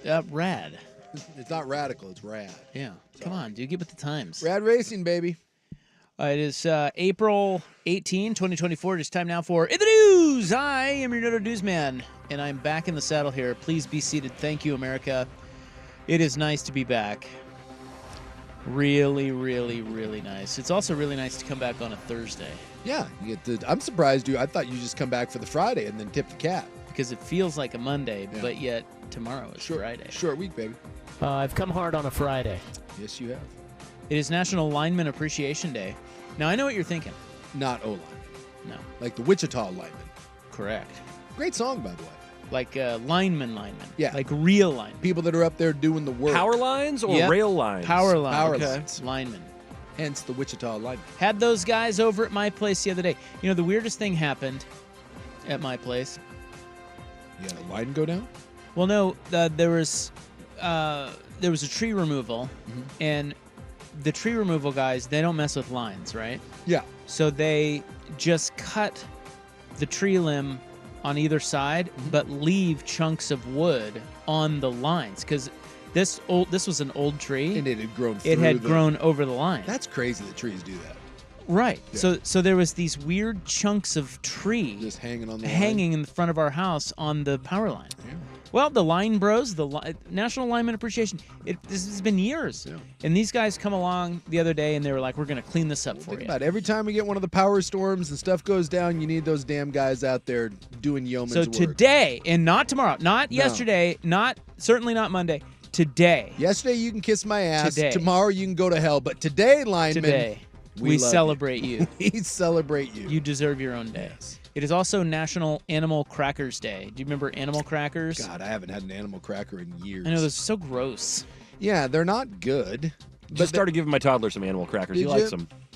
Well, They're of course he just- likes him. He's a toddler. He likes Exactly. anything. They're Well, no, that's not true. they come with Toddlers a can be little fickle. fun circus box thing, but What doesn't he like? He doesn't like sandwiches.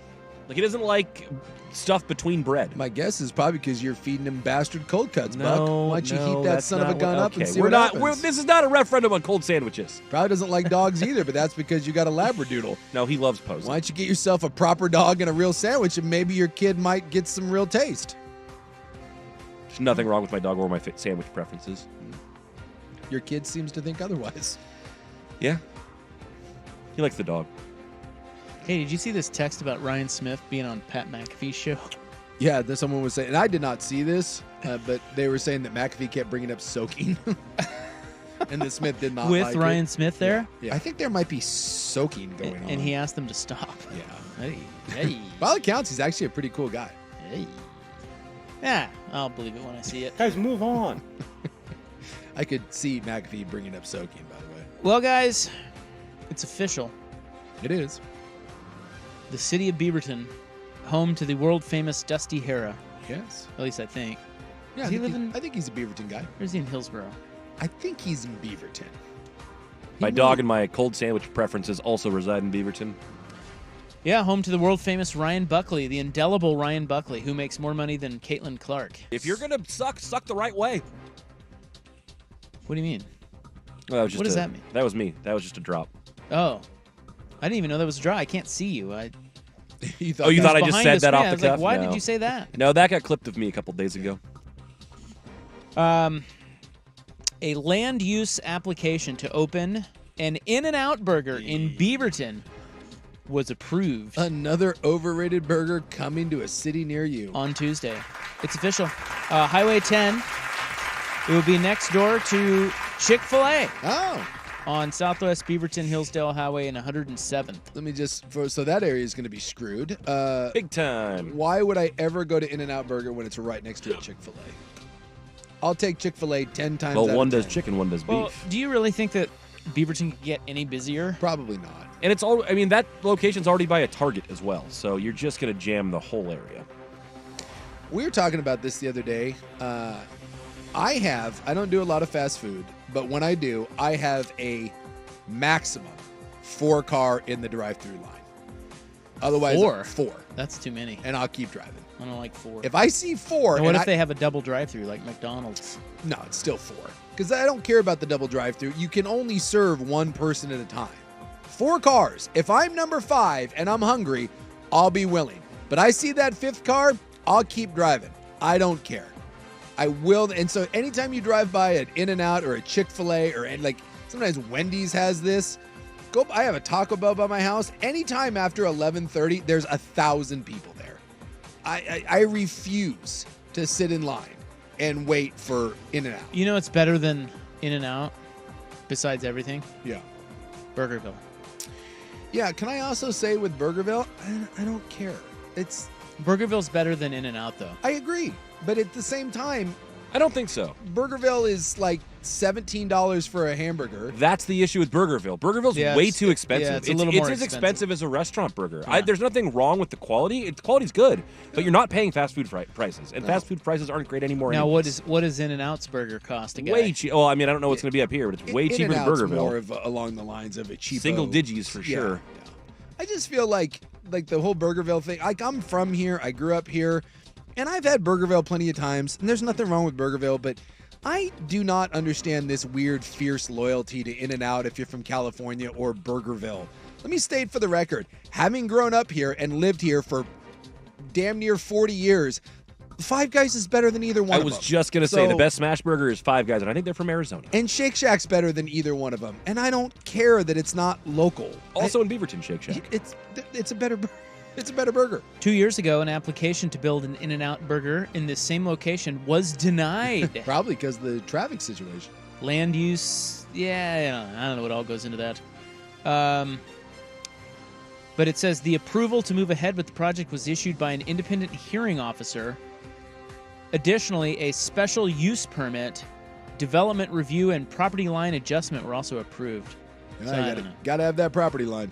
It's all the red tape Yeah. that goes in with putting up your overrated hamburger joint. Oh, and dude, that thing, again, next to a Chick-fil-A, that thing is going to be one giant foobar of a situation. But getting it in and already out. is, man. Yeah, and it's about to get worse. It's busy out there. So, I will say this to Burgerville, as this person is correct on the Vancouver Ford text line. The seasonal shake at Burgerville, now Yeah. we're talking. Yeah, when I think of Burgerville, and I'm not a native Oregonian, but when I think of Burgerville, I think of the shakes Yeah, an onion. and the sweet potato fries. Oh, see, I go onion ring. They do the big fat ass Walla Walla onion ring that's like the size of a dinner plate. I'll go there and get one giant onion ring and a seasonal shamrock shake, and that'll be fine. All right, coming up next. What news am I going to disseminate to you? Are you ready for a rate hike on another one of your utilities? Not me. You're not. What do you mean, not you? Well, it's not You're me. not ready, or Well, you? It's not going to be my rate hike How do you know that? because I know where I live. No, you don't. I don't think you do. Yeah, all right. One utility, jacking rates. Yeah. Next on the Fan. This is the Fan's Window into Sports, a view into today's top stories. Brought to you by Window Nation, online at windownation.com. Top of the arc against Hunter. Push to White. Thought about it now. Deep wing left three. Ripped it. Wow, that is a long-range bomb by Kobe White. 37 for White. Who's that guy? Kobe White, player of the Where'd game and playing last Where'd night. that dude come from? North Carolina. I'd like to point out, I mean, they beat the brakes off the Hawks. The Hawks were 10 games under 500, just saying. They were 36 and 46. So, Why do the Hawks suck? You don't have to answer that. yeah. Trey Young's soft. The Fan's Window into Sports is brought to you by Window Nation. Buy 2 windows, get 2 free, plus pay nothing with no interest for 2 full years at windownation.com. April is here, and if your windows won't open for fresh air or seal tight to keep out pollen and bugs, then it's time to talk to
Scott says, yeah, years from now, we will be crawling along Beaverton-Hillsdale Highway to get to Highway 217 to crawl along to get to Red Tail Stadium for the baseball game. So why not spend an extra 45 minutes waiting to get a trendy, mediocre burger?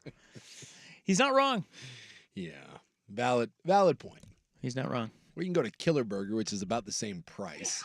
But then we're out of fast food because they don't do drive-through. Mike. Yeah, people don't like that about Five Guys don't have a drive-through. Okay. But if what you're going for is a good burger, Five Guys and Killer Burger, both great choices. You can order ahead and then walk your ass out of the car for 8 seconds. Probably even be faster than the drive-thru. Can I order on the app? Yes, you can. Order on the app. Dave Single, Dave Single, get it for a buck. It is in the news, April 18, 2024. I have one more story for you. A very sad story. Uh-oh. Northwest Natural is proposing a rate increase. Yeah, not a little one either. That, if approved, would mean residential customers would see an 18.8% increase on their gas bill. It's a nice little hike. Are they trying to encourage people not to use gas? I do think that's part of it. I don't have a gas. Well, aren't they Didn't doing we fight about this with the gas stoves? You weren't supposed to have you're not allowed to have a gas-powered leaf blower. You're not supposed to have a gas-powered stove. Well, now, but they would. I don't have gas. But Northwest Natural wouldn't want to. They want you to use it. Just jacking up the price. Did they give a reason why? They want more monies. 18%? Like when I hear rate hike, that's usually I feel like that's like a 3%er. 18 seems a bit much. Yeah, so what they're saying, by the way, for the average single-family home, that would mean around $14.38 more every month. Not cool, man. But I think what they're saying is, hey, if you want us to, upgrade our stuff and, get with the times, man. What is getting with the, what benefit do I get? Do I get different gas? They're saying seismic upgrades help them modernize their systems and address capacity constraints and keep up with inflation. If you want that, they need to hike their rates. Something tells me that they have the money to upgrade that. They just don't want to dip into their profits. Therefore, they're like, hey, why don't you pay for it? So they're saying that would generate just under $155 million in additional rev. Oh. Which I'm sure all of that will go right back into the system, and none of that will go into anyone's pocket. Remember, there's a commission and a task force that oversees all of this. Got to have a commission. And the Oregon's Public Utility Commission will need to approve this. Now, they heard public testimony on this just last night, and they said people fell mostly into two camps, including developers who support the rate increase and an expansion of natural gas access. The other group voiced opposition of any increase in natural gas support because of environmental concerns. Oh. No one's concerned about people just paying more for everything? No. Who wants to? Everything's expensive. I love that everyone's concerned about something other than the people having to pay 18% more for their gas bill. Wendy Woods, who is an environmental advocate, said the use of gas to cook and heat homes is bad for public health. Yeah, whatever. And we are subject to sizable earthquakes, and those are likely to rupture pipelines, causing explosions. I'll tell you something. If the big one hits, I think the least of our problems is going to be a gas line that breaks.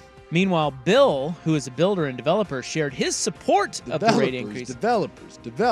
And he said, I'm a huge advocate for the freedom to choose the energy source that's available to us. I don't know, man.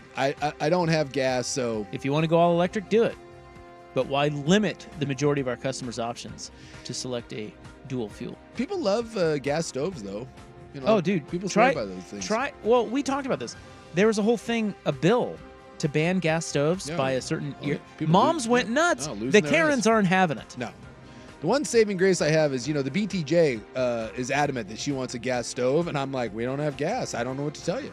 We don't have the option for a gas line. Yeah, we don't have a gas line coming to our house either. You have to be electric.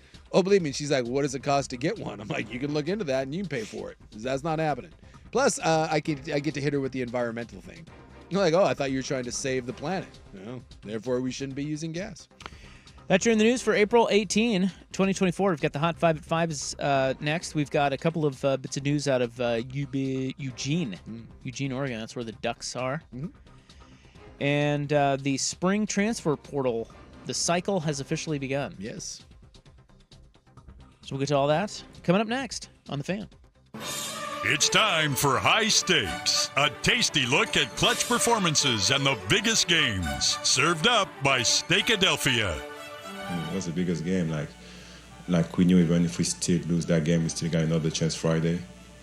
I think that was my main motivation. Like, I didn't want to play Friday. I needed those 2 days. Yeah, it's old-ass Nick Batum. He does need those 2 days. So he came out and shot 6 threes. Nick Batum, hero of the 76ers win, and they move on and will play the New York Knickerbockers, I believe, in the first round of the playoffs. This high-stakes report brought to you by Steakadelphia, featuring authentic, crazy good cheesesteaks full of cheesy goodness. Visit Steakadelphia on Southeast 59th and Powell, or the new location on Southwest 103rd and Canyon Road in Beaverton. Join 1080 The Fan and Odyssey as we all do our one thing. Together, millions of things for our planet. This Earth Day, we're teaming up with Free Geek for our Tech Now Drive. On April 19th, bring your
right, welcome back. Hope you are having a nice, juicy, buttery little Thursday. Doesn't feel like a Thursday for you, does it?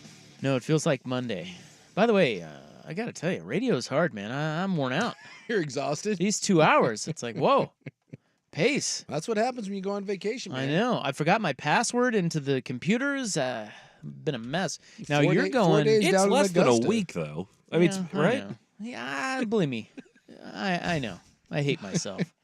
But you're leaving soon, aren't you? Aren't you leaving for Next week. Well, Saint, I'm here next week, and then I'm gone. I leave Friday night. I catch a red eye out of town. St. Bart's or St. Lucia. Yeah. Yeah. Let's go. I am. Come on board. Lots of rum and no shoes. Wow. I don't like rum. Well, that's their island. They make it's like their big export. They're known for their rum. It's made on island, and it's supposed to be delightful. And while I don't drink a ton of rum when I'm in a warm, sunny spot, some people go tequila. I'll go rum every time. It's a vacation beverage for me. Mm. And the beauty part about rum is when you're on an island, you can mix it with just about anything. Rum with any sort of fresh juice is delightful, and you can drink it at all hours of the day. Not a fan. I'm getting more into tequilas these days. Can't do it. Don't like the tequilas. Take rum all day, every day. We've got fun with fart audio coming up. Oh, that's nice. At least I'm told. I haven't heard it. Yeah, It's good. Yeah, farts was trending today on Twitter. Yeah. I don't know if it was because of this or not. I didn't click the trend. It's a sports fart. Yeah, I'm pretty sure that this is why farts was Don't trending. you hate it when you click on something that's trending and you can't really figure out why it's trending? Drives me crazy all the time. And especially if it's someone like that I like. Like Dave Grohl will be trending and I'll click on it and I'm like, "Oh God, what happened?" And then you'll spend 3 minutes scrolling and there's no Dave Grohl news. You're like, "Why is he trending?" Yeah, things trend for the stupidest reasons. Yeah. But the this fart, there's a reason why the sports fart is the reason why farts was trending. The NFL, we also have a story about the NFL clearly not doing their homework. So that will be coming up. I think we have the draft too, don't we? Is that next week? You are correct, sir. So they're just going to draft players into the NFL, and you're just going to leave and go to St. Bart's and drink rum? No, I'll be here for the draft. St. Lucia. Yeah, he'll be here for first and second rounds. Yeah. And then it continues on the weekend. We're when we're not on calling the you. air. No, this is not acceptable. No. We're calling you the Monday after the draft. For my award-winning draft takes? Correct. Do you know the amount of drunk that I am going to be? Which is why it's going to be great. Oh, well, yeah. If you can get a hold of me, give that a whirl. Because, I'm not sure what time St. Lucia is, but it's well ahead. So when 3 o'clock hits, I'm going to assume that we're probably, if you called it 4, I'm guessing that's going to be, 8 to 9 o'clock where I'm at. Yeah, I should be nice and lubricated. Yeah, by then. it's 8 there. Yeah. It's 5:08 here. It's 8:08 there. So they're Eastern time zone. Oh, they're Yeah. Eastern time zone? Yeah. I think they're pretty much isn't that whole area kind of directly south of the Eastern Seaboard? Just south of Miami. Yeah, it's south and east. I thought we maybe one more time zone away, but no. Well, at any rate, I forget what I was going to tell you, but You're going to call him for draft analysis. well, yeah, no, that's going to be great. Yeah. Can't wait. Draft Brock Bowers. Answer your damn phone. See what I can do. Coming up in the club tonight, we have a viral video and a viral TikTok. Well, it's kind of a sports thing. Do you like TikTok? I am not on TikTok, but I get sent a lot of TikTok videos, and so Right. I probably should just sign But up that's for the- it. No. But I feel awkward being a Yes. almost 46-year-old man on TikTok. Bingo. My wife and I had this conversation just today because I too get TikTok videos sent to me, my kids or whatever. Yeah. Or my kid and his girlfriend. And they'll send stuff over and I'm like, oh God. Yeah. And I You can watch it as a guest. yeah, but Instagram you can't. No, not really. And I don't have Instagram lets you Instagram. look at one thing and then they're like, "Hey, sign up." You have to have an account. Plus, Anyway. plus, if I'm being told correctly by a certain news organization, if I sign up for TikTok, my entire life will be stolen by the Chinese government. Well, yeah. That's well-known fact. Clearly, you're not running for president of Asia. Yeah. Well, anyway, there's a viral TikTok vid that's out there because my wife and I were talking about this. I got this sent to me, and then I asked her. I said, "Can I be on TikTok?" She's like, "Dude, and under no circumstances should you be on TikTok." To be fair, I As a feel like middle-aged white guy, yeah, I feel like dads should not hang out on TikTok. no, I feel like if someone like you or me And I'll throw Buck into this category too. If they're really stealing all our info, I feel like the moment one of us signs up for TikTok, we should go on some sort of watch registry list. Because I think that usually means that some uncomfortable internet stalking is about to occur. So the thing that was it's bad. The thing that was trending was old heads talking about Tim Duncan versus the youngins talking about Anthony Davis. Oh, very TikTok-y thread. Are the young people trying to claim Anthony Davis is better? Not only that, they're saying that was Tim. The question, the headline of the thing was Tim Duncan any good? Oh my God. Yeah, exactly. So get ready. This is like something for the old guys. This is something like Will Ortner says. So anyway, yeah, some other stuff. The new Tay-Tay album drops tonight. I don't know if you knew that. Yeah, Friday, right? So Taylor Swift tonight at midnight. Well, be prepared because this may rupture all the gas lines. I don't know what is going to occur, but I feel like some sort of seismic activity is going to follow. That was super hot Northwest Natural humor you just dropped on us. It's fantastic. So all of that in the club tonight, 6 to 7. Right now, though, let's get to the Hot 5 at 5. Hot topics, hot opinions. Oh, golly, I'm hot today. And hot air. It's time for the Hot 5 at 5. That's hot. The Hot 5 at 5 on Primetime with Isaac and Sue. No, I mean it. That's very hot. The Hot 5 at 5 with Isaac and Sue. Brought to you on The Fan by Victor Rico's Mexican Food, the most popular burrito spot in Oregon. Online at victorricos.com. Number 5. This show has the courage to have called for this, and we are getting our wish.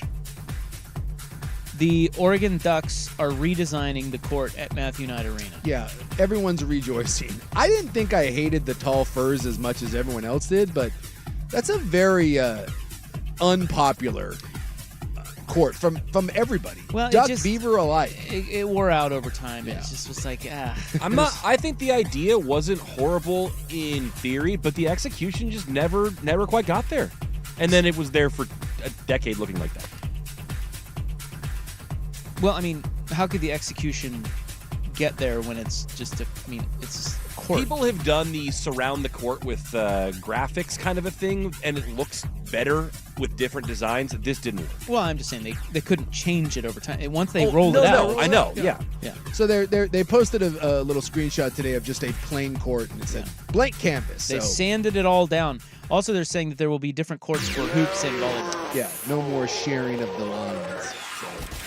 Number Can't 4. wait to see it. Whatever they come up with, again, half the people are going to love it because you know it's going to be over the top and innovative, and half the people will hate the thing. The NCAA spring transfer portal cycle has officially begun. Yep. The big news we got today was UCLA's defensive front took a hit. Their star, Jay Toya, says he is leaving. Yeah, this wasn't as much like everyone thought, like, oh my God, we've seen some movement, but it wasn't like this mass exodus. Like, a lot of NILs now have their stuff in place, and it's not like the freak out movements that some people were thinking.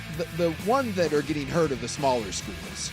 You're seeing the trend that's going to continue is high-ranked players that aren't playing at big-time schools, and then smaller school stars, breakouts, they're going to go to bigger schools. Or coaching changes like this UCLA one. Yeah. In women's hoops, LSU point guard Haley Van Lith is headed to TCU. And for the men, Wisconsin transfer AJ Storr has chosen Kansas. Rock Chalk, baby. Number 3 kid in the portal, they said. Heat star Jimmy Butler will miss at least a few weeks after injuring his knee in last night's play-in game against Philadelphia. Well, don't worry. He's not playing again this year because even if they find a way to move on, they get the Boston Celtics without Jimmy Butler. Have fun. It's an MCL sprain. Miami hosting Chicago tomorrow night. The winner locking up the 8th seed, and as you said, a death march toward Boston. Yeah, so no Zion in their do or die, and no Jimmy Butler. So that's it's a bit rough. And in the NHL, the league officially approves the Coyote sale, and they will move to Salt Lake City beginning next season. The Jazz owner Ryan Smith buys them for $1.3 billion. Now, the owner of the Coyotes gets $1 billion of that, and if he can get a new arena built in Arizona, he will get the Coyotes back, but it will be a different team with the Coyotes brand The new name and branding of the Salt Lake team will not be rushed. They say they could be the Utah Hockey Club for at least a year. It's Washington did that, right? Which I can respect. Hopefully you come up with something better than the Commanders. But that deal's basically like the Browns when they moved from Cleveland to Baltimore. Yeah, they said, It's hey, an get your stuff interesting together and you'll get an expansion team. But there's a lot of debate whether or not. I mean, they've been trying to get an arena down there in Arizona for years, and it hasn't happened. So, Oregon defensive back Dalen Austin, who played 3 games last season, arrested for felony hit and run in a fatal car accident. This incident occurred Monday. It killed a 46-year-old man. A witness said it sounded like Austin was doing really fast circles for about 15 minutes. Then he heard a thump, thinking that he hit a tree. The university says it is aware of the incident. His next court appearance is May 22nd. yeah, there's so many reports coming out right now, and it's hard to know, but like there's reports saying that the guy that died had a hammer and that there may have been a conflict between the two. Lots of stuff swirling around right now about what went down, but it appears that something was happening other than he was just driving and hit someone. So now you add this into it, driving in circles. You know, you can wildly speculate. Did someone come out and was pissed at him because he was driving? Was he being in circles? chased, or was he spinning circles because he was doing it recreationally? Yeah, who knows? So the attorney is asking for patience, and then the police down there are saying it's an active investigation and they're gathering facts. Well, if there's anything we have out here in the public, it's patience. Just say, like, let's say this: when you're an athlete or anyone for that matter, the last thing you want attached to your name is a fatal hit and run. It's not good. The AOS continues its mediocrity as the Angels lose to the Rays today in Tampa 2-1. Congratulations. Every team in the division now has a losing record. Sans Texas, they won today. They beat the Tigers 11-9. Hey, the Mariners are on the climb to 500. They are. Yeah, 1 game back. They swept the Swept Reds. the Reds. Now they're headed off to play the lowly Rockies in Denver. 3 with them starting tomorrow night. Dare I say 54% win percentage right around the corner. Yeah, and that could be enough to win the division at this rate. Well, the Astros are 6-14. I know, that's crazy. They have a worse record than the GDAs. We'll have more on that tomorrow. The Rangers are leading the division at 11-9. Yeah. Well. And there's not they're the only team with a positive run differential, and it's plus 16, which isn't even close to my Royals' run differential of plus 40. The surprising upstart Kansas City Royals. So there is your Hot 5 at 5. It's brought to you by Victor Rico's Mexican Food, the most popular burrito spot in Oregon. Order now at victorricos.com. We have Fun with Audio Fart Edition coming up next. And, maybe some other cool, awesome sports stuff. I do like cool and awesome. That is when we return. Also, what Miami paid Mario Cristobal last year, which is it's insane. Shocking. A shocking amount. So we'll get to that. It's 5:18 on The Fan. We just rolled, brother. The home of Dirt and Spray.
Audio here. I've not heard this, but apparently it comes from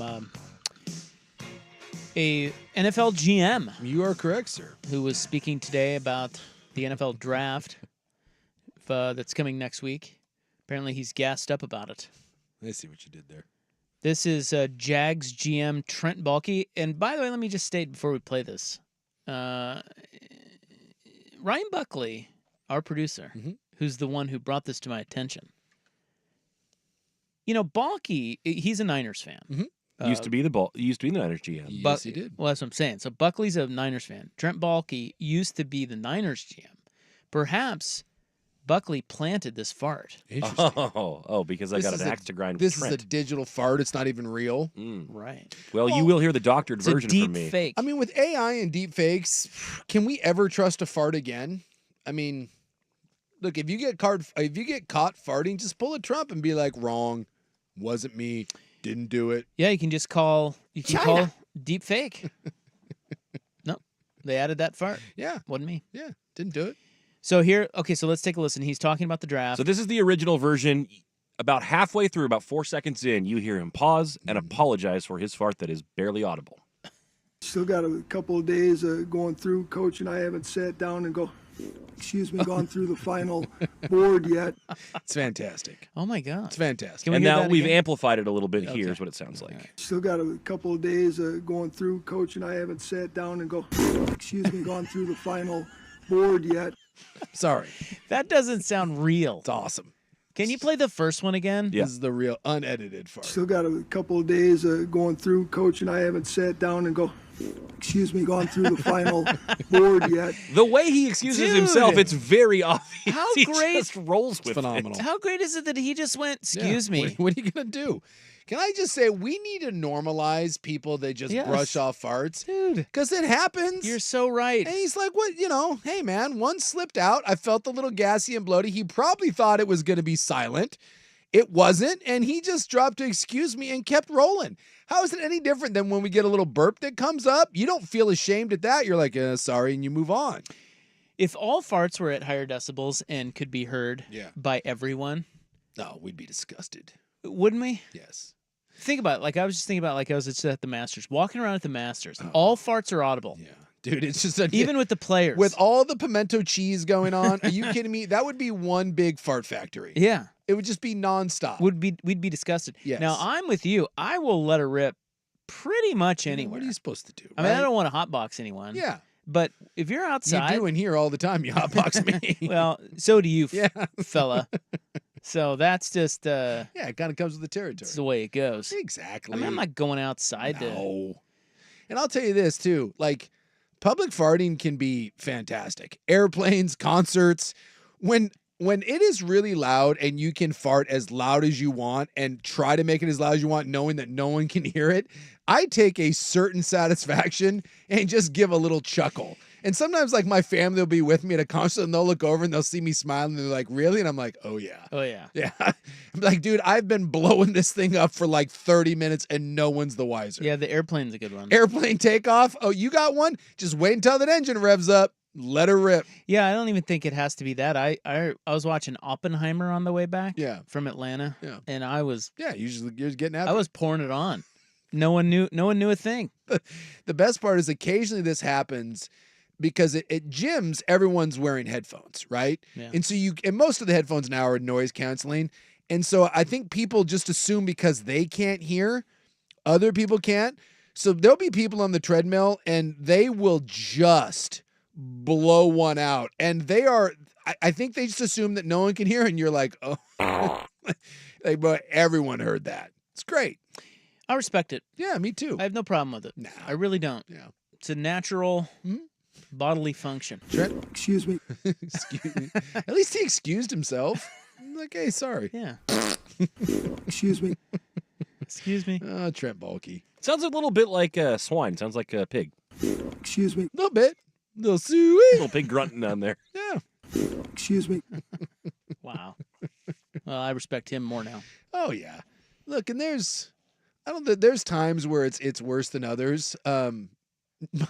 My dog machine gun farts sometimes when he climbs the steps. It cracks me up. It just Because he kind of Every step is a yeah, he's just this big monster, and he just like with every so he kind of lumbers up the steps, and with every step, every sway, you just hear. And he'll drop like 6 of them in a row, and I will just be at the bottom of the stairs dying. Dude, dogs farting is even better than humans. It is. And he gets to the landing and turns around and is like, what are you doing? He has no idea that I am just down there like dying of laughter. Like, don't ever change, buddy. Don't ever change. Last night, my newborn woke us up at about 4 a.m. He was kind of fussy. Walk in there, and he's kicking his legs up and down, and then he just goes, and then he's done. He's like, and he went back to sleep. Yeah. Someone saying the hairdresser fart was sneaky blow dryer trick. The only problem with that is that's rough because that's your rough. nose level. Yeah, you're right there, and if that thing ends up, being stinky, then you better be prepared to own that one with your hairdresser and be like, I'm sorry. Like that's wait, you're getting your hair? Yeah, you're like you're the hairdresser. No, they're blow drying your hair, and you're like, and you can let one rip, but you better be real confident that that's not going to stink.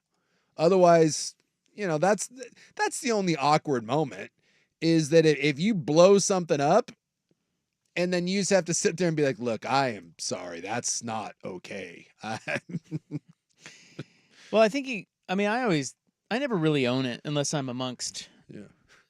Like my wife, I'll be like, yeah. She'll be like, was that you? Yeah. Like, of course. Excuse me. You know that. But I have to just deny if I, like in a situation like with the hairdresser. How are you going to think there's no one around? I know, but I just, it's like. It's like that very famous Peter Griffin moment from Family Guy where it's him and one other person in an elevator, and he just goes, it was you. The worst moment I've ever had, and to this day I still feel bad about it, we were in El Paso playing UTEP. And it was an early game. So our pregame meal was at like 5:30 in the morning. So we go down and you eat and you get your ankles taped. And then you go back up to the room, get ready, and you go to the stadium. And I had my ankles taped and everything. And I went down and I had eggs ranchero that morning. Ooh. And they did not agree with me at all. And so I got in the elevator and there was no one there. And, there's just me and like no one else. It was me and like 2 other, teammates. And I just had to let it go. And I thought I maybe had done something. And it was the worst smell that I have ever created in my life. I was embarrassed at how bad it was. And my buddies are gagging. And they got off the elevator early. Like they wouldn't ride up. It was that bad. And I was kind of laughing to myself, but I was like, whatever, it's just me in the elevator. And it gets to my floor and it opens up and there's the flight crew. Like, the getting ready to leave to probably go on the next flight. So you get the people in the nice suits and they got the luggage and all that. And I just thought to myself, oh my God, I am so sorry. So I just got off the elevator, didn't say a word. They got on. And as the doors were closing, I heard out loud, good God. Way to go, dude. And the elevator shut. Excuse me. They walked in to the worst smelling. I'm sure they thought that I had absolutely crapped my pants. I will never forget the sound of panic and horror in that dear God as those elevator doors close. I find that to preemptively fart, like again around just family, like my kid or whatever. I'll do the pull my finger. Yeah, I still roll with that. Yeah, it's a classic. Just because if you don't, which most people don't pull the finger, I just let it rip anyway. And now it's like. But if someone gives you the pull the finger, it's an oldie but a goodie. It is an oldie but a goodie. Like when now, did Balky kind of do the one cheek lift? It didn't seem like it. He just kind of paused. There wasn't a roll. It's like the Philly shell. You got because roll. There is video of him speaking when it happens. He doesn't seem to give any left or right movement. By the way, a comment from our YouTube stream. Someone says, I had an older manager who would fart and apologize and acted like nothing happened or it wasn't a big deal. Everyone just assumed he couldn't help it. This is my old man dream. It's fantastic. Yeah, that's beautiful. The older you get, you don't care. You don't care. You can get away with it. But like when I farted and then Clay Helton walked into it, I felt bad. Yeah, I was Man. embarrassed. Yeah, me and Rob were sitting around at the media day, and it was just me and him, so I let one go, and it was bad. And like, Rob's like, oh, eggs ranchero bad? No. The eggs ranchero, something was wrong. The eggs ranchero, they poisoned us. Sukes had some bad ones in the studio though. Yeah. And that was a bad one. The Clay Helton one was bad, but I was laughing because it was just me and Rob. And the USC guy comes over and is like, like he wasn't supposed to be there for like another 20 minutes. He's like, we have Clay Helton for you. And in my mind, I'm like, don't. Oh, and you know what? To Clay, hey, coach, how are you? Clay Helton, to his credit, didn't say a word. That's exactly what happened. And he rolled with it. He rolled with it. Yeah, he's greatness. But you know, he sat down and looked right at me, and he knew. And I thought about it. I'm like, do I apologize or do I just ignore it? And he ignored it like a champ. Say what you will about Clay Helton. He took that like a champ. Well, ladies and gentlemen, there is hot sports fart talk. Trent Baalke on the Fan. Trent Baalke. Hey, owning it though. Yeah. Gotta love that. Yeah. All right. How much did they pay Mario Cristobal last year? Jeez. That's next. Here is Buck. Excuse me. We just rolled, brother. Now, from the Fan Sports Desk.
Yeah, that's right.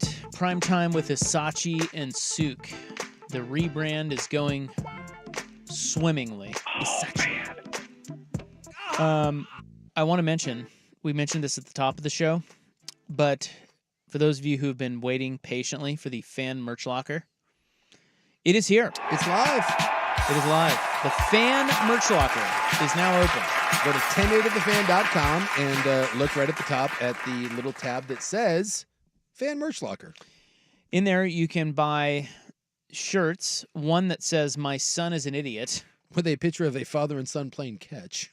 Because if you didn't hear, I'm sure word's gotten out to you by now, but because everybody's talking about it. But My Son is an Idiot won the fan bracket, the drop bracket challenge. It was My son is an idiot. It was the Yukon of drops. It crushed people. So you can get that shirt. You can also get Rockin' You on a Friday. Why did I say that shirt? Rocking you on a Friday. Why did I say that? They did a nice job. They're actually good-looking shirts, and they're soft, comfortable shirts. And there's also just a 1080 the Fan shirt if you want that.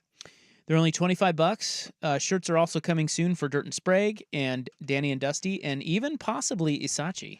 Yeah, we're in negotiations. Well, we have another one. We're working on a fundraising shirt as well for Mike Lynch. So we're fantastic. So things are in the works. This is the initial rollout of the Fan Merch Locker, and there'll be some more stuff. So check it out right now at 1080thefan.com. And I think they have sizes up to like 4X, by the way. So.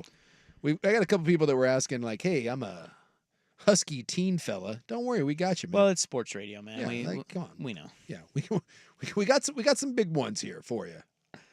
All right, quick story here. What do you got? Well, it's college football.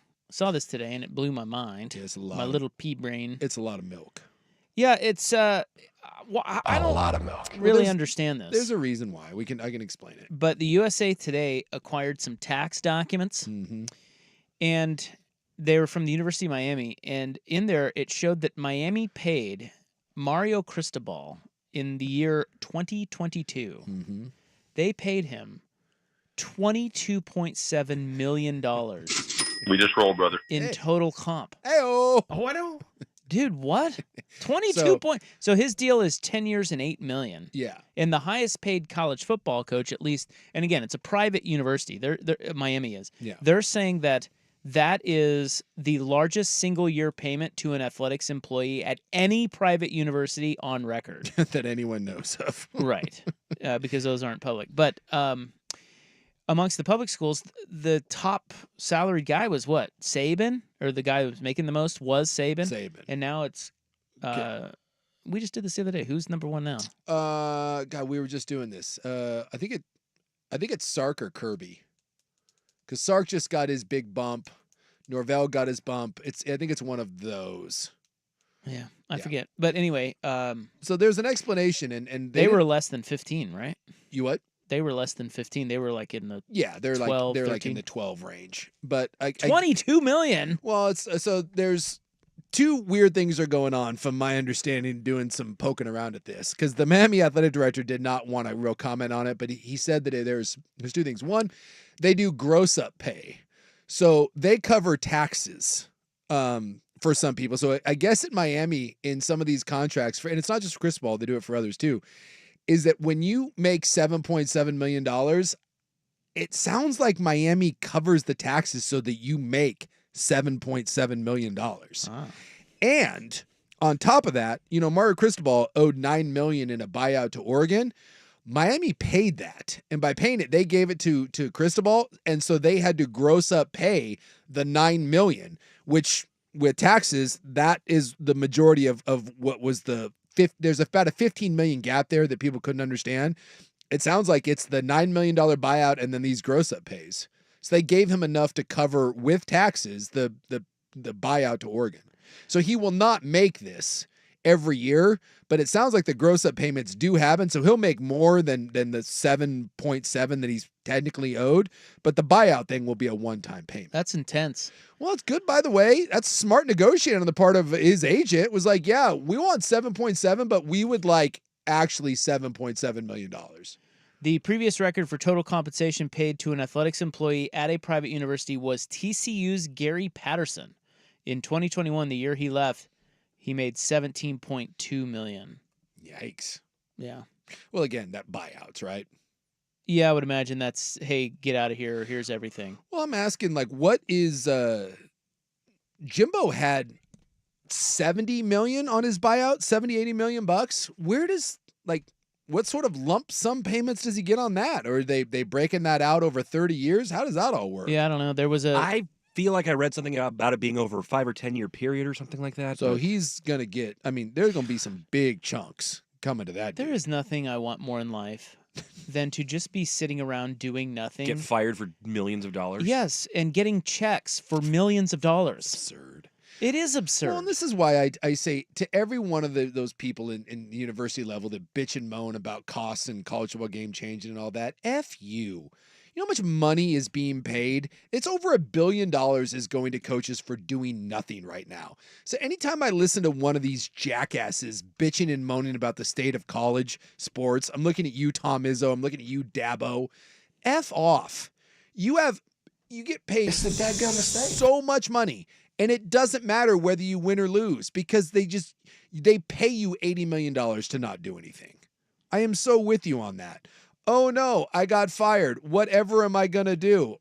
I don't know. Yeah, these coaches like, oh great, I don't have to deal with these S-head kids anymore. Well, what did Bill for Bill Belichick next year, he's not going to coach. And I want to say, I think the Patriots are paying him like $19 million, $20 million to not coach. So I listen to all these like Boston reporters. Oh, Bill's been treated so unfairly. Get bent. Oh no. Robert Kraft told Arthur Blank not to trust him.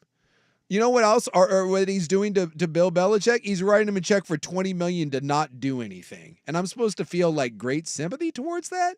Stop it. It's like when one of these CEOs screws up a company so bad they run it into the ground, they get fired, and then as punishment, they get like a $40 million golden parachute to not work. Yeah. You know. Yeah, there's really no when you get to that level, there's just really no true consequences. No. Other than if you care about your ego. Yes. Your reputation. Oh, I'm sure they'll say, but my reputation was on the line, and it was a bad look for me. Yeah, your bank account will make you sleep at night, I think. Yeah, but I also think that's not even a thing because people do so much mental gymnastics to make it so it wasn't their fault anyway. Yeah. You know, people do this all the time. Yeah. So, really no downside. Let me run a company. Well, and that's why you may run it into the ground, but exactly. I'll take my $20 You're million right that buyout. once you get to that point, no matter what happens. There's no, unless you're Jeffrey Skilling. He went to prison. Oh, well, that's different. He was Enron. But that's the thing is, even when those guys go to prison, they still usually end up coming out and being okay. Well, that was like one guy. Yeah, one guy. Or, well, I mean, several people from Enron, but you know what I mean. Well, think about like one when company. Like when the economic collapse happened, like with all Citibank and Bank of America. I mean, they took they took some of the largest institutions in America, drove them into the ground, and as punishment, they got billions of dollars for free, and then bonuses. And by the way, I would like insane. to point out, as someone did on the Vancouver 4 text line, that Mario Cristobal, who got $22.7 million in pay from Miami in 2022, same coach who refused to kneel on the ball and win a game against Georgia Tech, only to have his player fumble and them to run it back into the end zone so that he could lose. That guy right there made $22.7 million in 1 year. Yeah. It's crazy. I think they're still saying, by the way, Dabo just shy of 12 just in pay. It's a dadgum mistake. All right, the NFL clearly did not do its homework. Now what are they going to do? That story next on The Fan. It's time for a Ducks Report, the inside story on Oregon athletics, brought to you by Mods PDX. The future of building is here. Bo Nix visiting with the New York Giants. Bo is one of the more intriguing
All right, one more sports story, and then we're goofing off.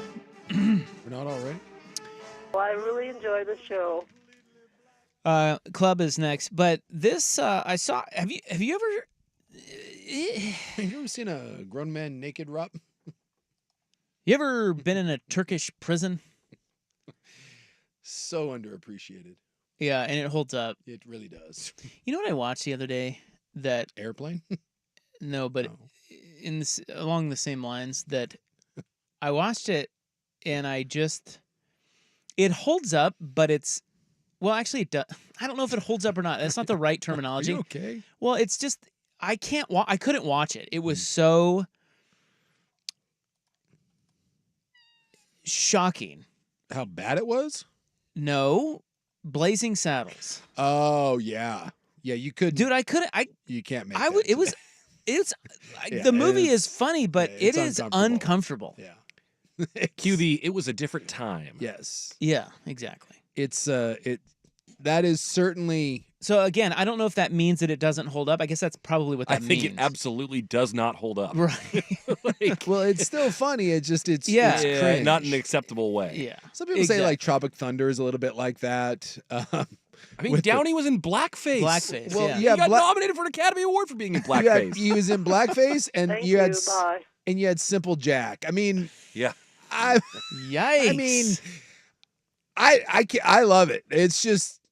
It is definitely one of those, and like Ben Stiller, who made the movie, like he was, I think he directed it and produced it. He even played says, Simple Jack. Yeah, he even's like, I can't. There's no way I could get that made today. But you know, it was a different time. It was a different time. But Airplane is one of those that I can watch because that came out like what in the '70s, late '70s. That is so good. I picked the wrong time to stop smoking. I picked the wrong time to stop sniffing glue. That one just. It gets me every single time. It holds up for sure. And they even have that one that can be uncomfortable with the jive talk, where the two black guys speaks jive. She speaks jive. Listen, do you think there's a situation in sports where neither team could wear their uniforms? I'll ask you that. What? I mean, I'm not talking about like nude football. Oh, that'd be something. I just mean there's a scenario occurring, could occur next year in the NFL where neither team can wear what they normally wear. I'm confused. I have not seen this. Has that ever happened in sports? I don't think so. I mean, every now and then I see where someone forgets to bring a uniform, and so they only have a certain colored one, and so then the home team will make an adjustment, or but why would a team not be able to wear the uniform? Well, I'm speaking of the game in Brazil. Okay. Or some would call it Brazil. Mm-hmm. Oh, I read about this. The Eagles and the Packers are going to play in that game. It's the first regular season game in Brazil. Sao Paulo. Does it have something to do with the colors? This September. It does. So Brazil, obviously yellow and green on the flag. Not quite. No. They will be playing in Sao Paulo at Corinthians Arena, which is home to the Brazilian soccer team Corinthians. Okay. The biggest rival for Corinthians is Palmeiras. Mm-hmm. They wear the color green. All right. And like the Eagles green. So why is this a problem? Well, Corinthians has an informal ban on wearing green. As a former player was actually fined by the club a few years ago for wearing green cleats. Huh. You don't wear the rival's color. The Eagles and Packers both have green home jerseys. Would a Brazilian soccer team actually prevent the Eagles and Packers from wearing green jerseys? The ban applies to players and fans in the arena, as there are signs around the stadium stating color is forbidden. Interesting. What would they do in that situation? I ask you, Jason Sukanik. Is there...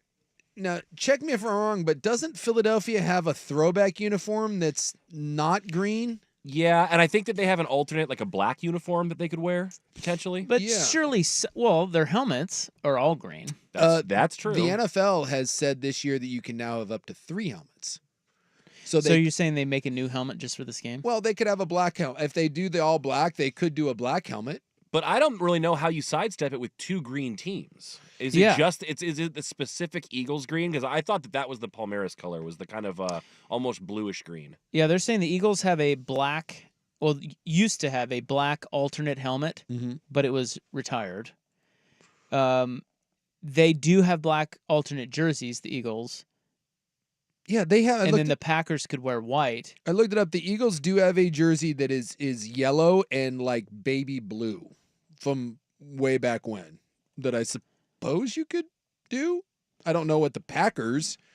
Do they have some sort of Do they old... have anything that doesn't have green in it? Well, the Packers had that awful, when they wear the brown helmets to make it look like the leather ones, they have like a navy blue and yellow numbered old school, like, I guess you could do We that. could have the dumbest... Yeah, I'm looking. The Eagles have a full uniform here that they have worn that has no green in it whatsoever. I don't know about the Packers. Maybe you should have thought this through. But I love that the Packers and the Eagles could both be forced to wear just stupid alternate uniforms because they can't wear green. With the Packers, even if they have a different color uniform, the G on the helmet is green. Yes, but their old throwbacks don't have anything on the helmet. They just they're plain. Yeah, okay. So I'm doing it. The Packers do have an old throwback where they wear brown pants, a navy blue and yellow top, and then a plain yellow helmet with nothing on the side. Now they're saying that, somebody texted in and said, tell Brazil to deal with it or tell them to kick rocks. They probably did. Probably. I would imagine that Brazil, in order to get the game, is like, fine, wear your green. Doesn't apply to you. And the NFL is like, yeah, our teams are wearing. Because I'm thinking about what happens when you tell 10,000 angry Philly fans that they're not coming in because they're wearing the wrong color shirt. Exactly. Well, no offense to Philly fan. They're not. They may not be as tough as South American soccer hooligan. That's all I'm saying. I have a lot of my friends that are from Brazil, and I think the last thing you want to do as a Philly fan is go down into parts of Brazil and start throwing your weight around. They have these. I'm saying they might not realize that. Yeah, you don't want to go with Brazilian soccer hooligan. I'm not siding with Philly fan here. I just think they may be in for a rude awakening. They're the sort of people that in like club league soccer, they kill the referee with machetes. That's a whole different level. South American fandom different than our fandom. Like we get all crowned up in North America. No. We don't know what fandom is. But you would think the NFL. Would you think that the NFL would know this and maybe put two different teams over there? Well, I would assume that all of this has to have been negotiated. It had to have been, right? You can't be this short-sighted, I would think. Or when you were booking that with the stadium, I'm sure someone from Brazil was like, hey, by the way, they said, no. No. Yeah, some people take that seriously. When I was in Scotland, the big rivalry over there is Celtic Rangers, and Celtic obviously is green, Rangers blue, and they have signs all over town in bars and restaurants. They will not let you in. This big sign says no colors. And if you are wearing green or you're wearing blue, you ain't coming in. And they take that seriously. And it's for your own protection because if you wear green into a blue bar, you get stomped. And it's not like they ask you to leave. It's like, oh, cool. It's like you went in and intentionally disrespected them. Yes. And I've been told that is not like a hee ha ha sort of thing. No, they just start headbutting you and kicking you. So there's people that take that stuff very, very seriously. So I mean, I feel like I'm sure that's all been dealt with, and this isn't a deal. But at the same time, I could see Brazil making it a big deal, like being dug in on it. I think it'd be kind of fun if they did. Because you can get two throwback unis that do have no green in it. We have proven both have worn uniforms with zero green. Yeah, it's kind of a cop out though. Especially week 1 of the NFL season when we're like, who's playing? Who's that? And where are they? What the hell is happening Let's here? get some naked football going. That'd be a little weird. Think about the turf burns. You can't just flop that thing out on national TV and be like, hey, check this thing out. No. You imagine the center? I'd go shotgun the entire time. Yeah, we're running something a little different this week. No boys. offense. Like goal line situation. Hey, we're getting up under center. No, you're not. All right, guys, gals, kids, the club is next on The Fan. Your home. Your savings.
That's right, I do. Yeah.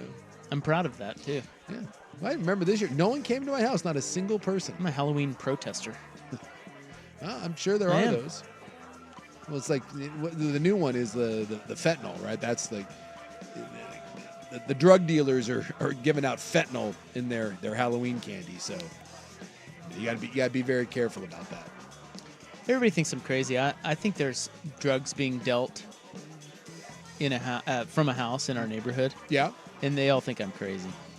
Like, who? Just your your wife, or just? Yeah, my neighbors and my wife. Why is that such a crazy thing? I don't know. But they laugh at me. Huh. But then, What okay, so leads here's you what to believe that there's well, all right. drugs. So the Gotta be careful. Yeah. So the guy that used to live there, so Molly Two Poops, now known as Molly Tenji's. Yes. She had an. I love that she's been rebranded as well. Well, she should be rebranded. Yes. Spend $10,000 on the damn dog. Molly Tenji's. You're gonna get a new name.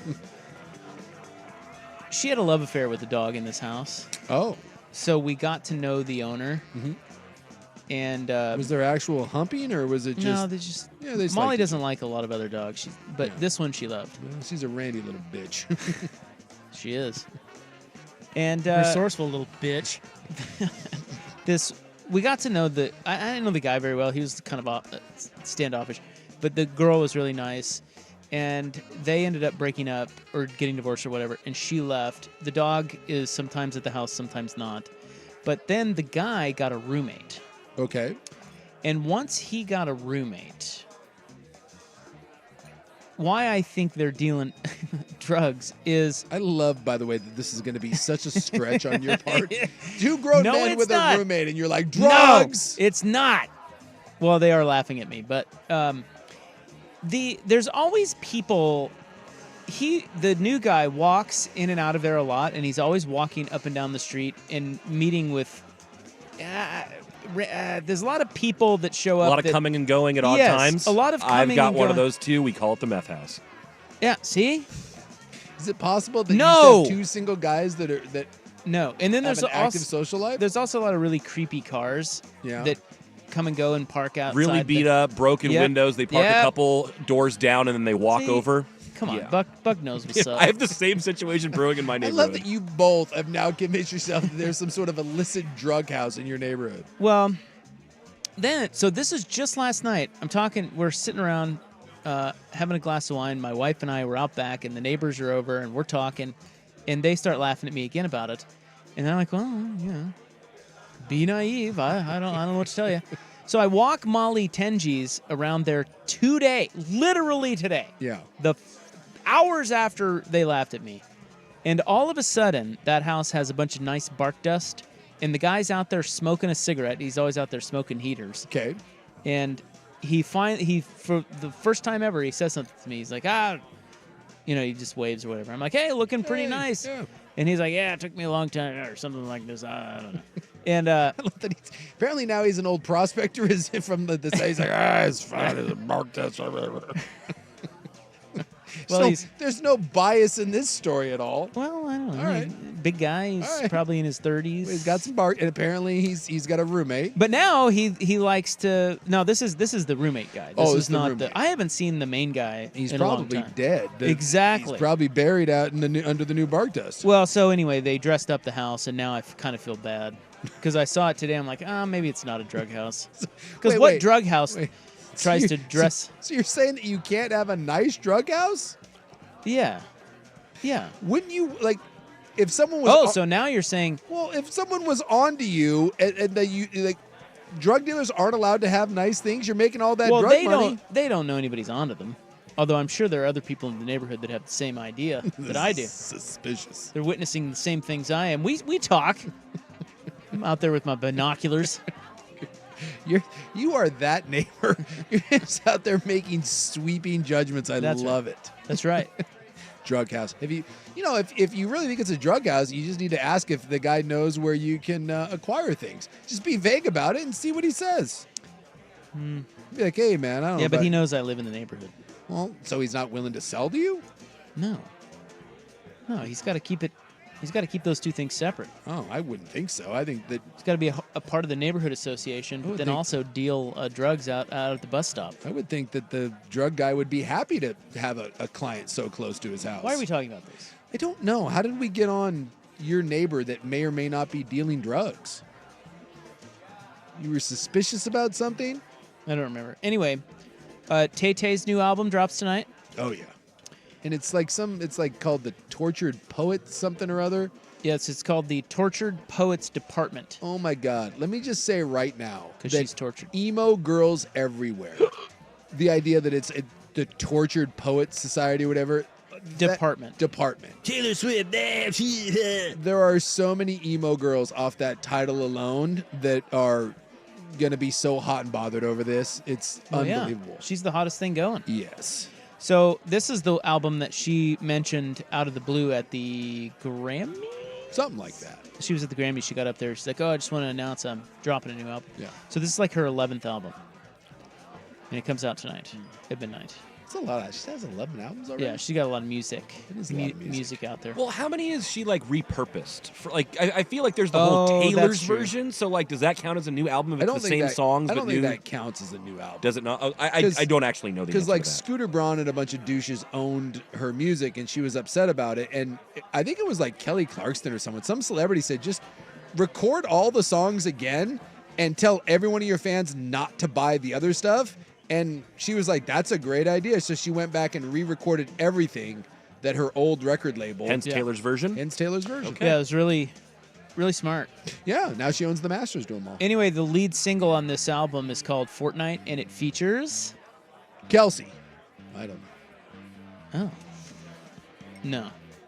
He's not on the Travis album. Is there songs about Travis Kelce on it? Probably. She was dating him when she made this. I would assume so. He's got to have a song or two. Post Malone. Oh, I like Posty. I'm a Posty as well. Yeah. He's gone full country, too, him and Beyonce. I'm a Swiftie. Posty's gone country? Yeah, he's all country, man. I didn't know that. Well, he's on that. He's got a country album, I think, doesn't he? I think if he doesn't have one, he's releasing one. But he wears the cowboy hat, and he's all skinny now. He's also in the new Roadhouse movie.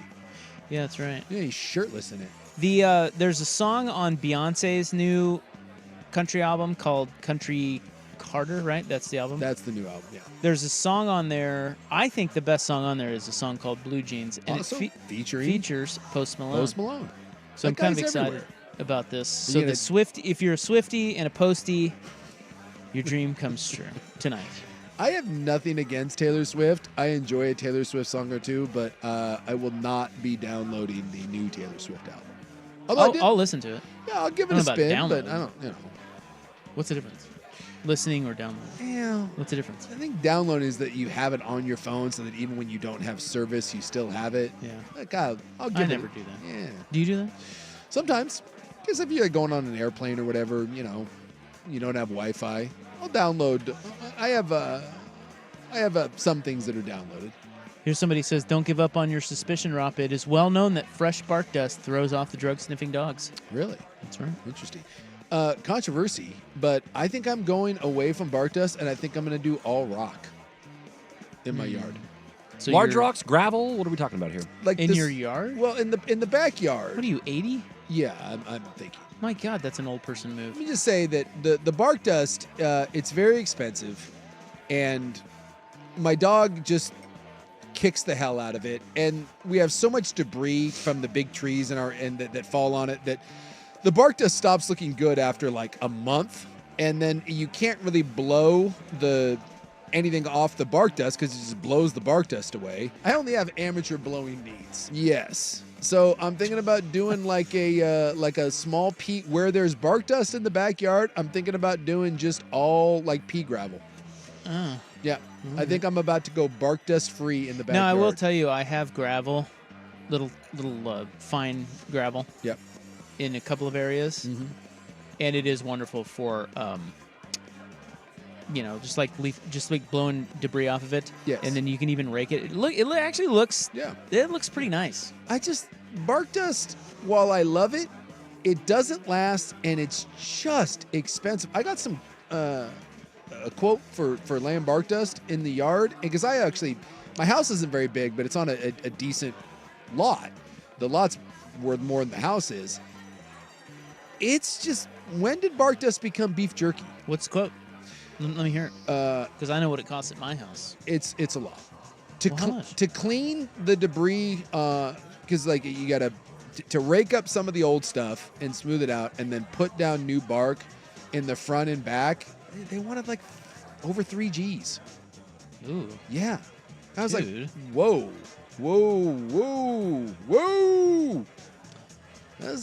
My landscape guy just texted me. He said, "Don't do pea gravel." Yeah. Yeah. I'll get back to him in the break. See what he said. I'll get you some info. So I think of it's going with like a. He does mine for like $300. A lot more bark than that. A lot of bark. I got a lot of bark area. $400. And lays it? Yeah. They come out. They spread it all nice and clean. It's great. Yeah. I got way more bark area. Dude, that's a rip. Get another quote. That's a rip. Seriously, $3,000? Get out of here. You can go get it on your. Sometimes they'll just drop it on your driveway and then you can go spread it yourself. Yeah, and I got to wheelbarrow it out there and all that. Well, you're a big tough guy. You can do that. Yeah. Not interested? No, I'm not. You little bitch. Yeah. Because these bitches be high maintenance. There's just, like I said, there is a lot of area to spread. You guys sound so old, but I'm taking notes on downloads. Whatever, dude. You'll be there someday. Yeah, tell your idiot son to spread the bark.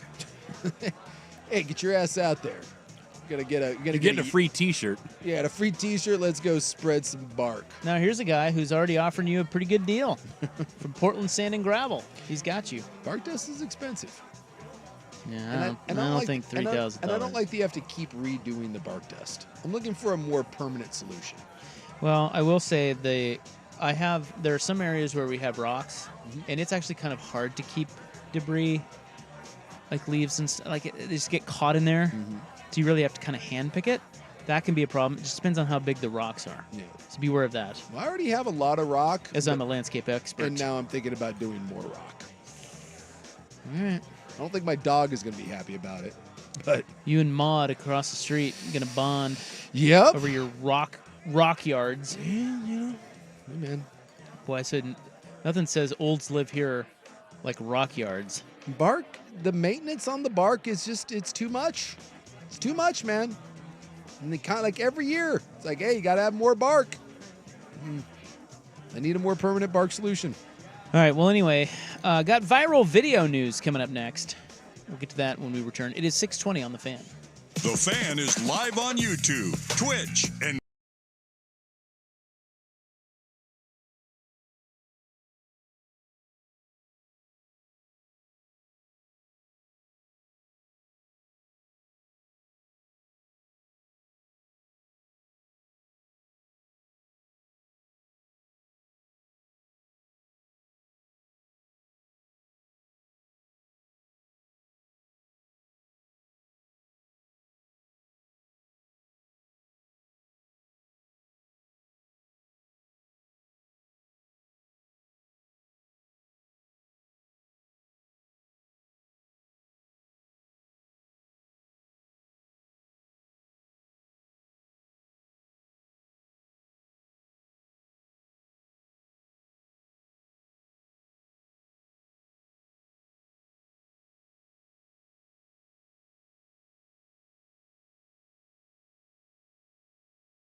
How rich is that guy?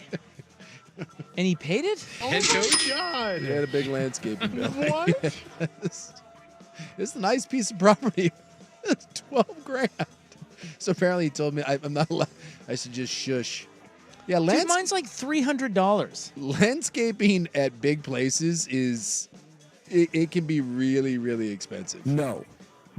If you live if you live on acreage and not like in the woods, like you actually live on acreage that needs to be maintained, you'd be shocked at some of the just the monthly upkeep bills that you can get on those sorts of things. Yeah, I just don't. Even if I'm rich. This guy says, I would just not bark dust at that point. Yes. I'm not paying $12,000 for bark. Just leave it. It's like, nope, not doing it. You think anybody ever comes along and goes, oh man, if only this place had bark dust? No. Bark dust is great. It is, but not for $12,000. That's a lot. Dude, that's like a dog surgery. That is so which would you have, dog surgery or 10 beautifully bark dusted acres? Great question. Yeah. Well, for me, they're both kind of a no, but well, for you, you've paid for one and not the other. I lost I lost that battle. My wife, I tell you this, my wife ain't letting me pay $12,000 for freaking bark dust. This is what gets me when I do the bark dust. Like I said, if I could keep the bark dust for like a year and it looked great, but you spread the bark dust. Mine's I do it once a year.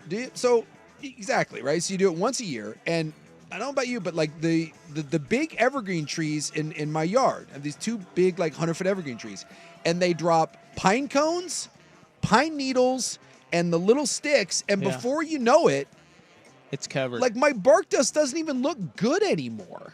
It just like you don't rake it up and how do you rake up all that stuff without just wrecking the bark dust delicately? And then my dog comes along and he kicks at it and rolls in it, and so I pay that for if I pay for bark dust. Then I feel like a month later, I'm like, what did I just pay? It looks great for a very brief period of time. And then I'm back to like, Whereas the rock, at least, I can just, I blow it all to like one corner and, you can burn some weeds. That's the other thing about rock, as someone did said, if you had like a little blowtorch, you can just burn away your weeds. It's kind of fun. My landscape guy says rock is a commitment and you have to do it right.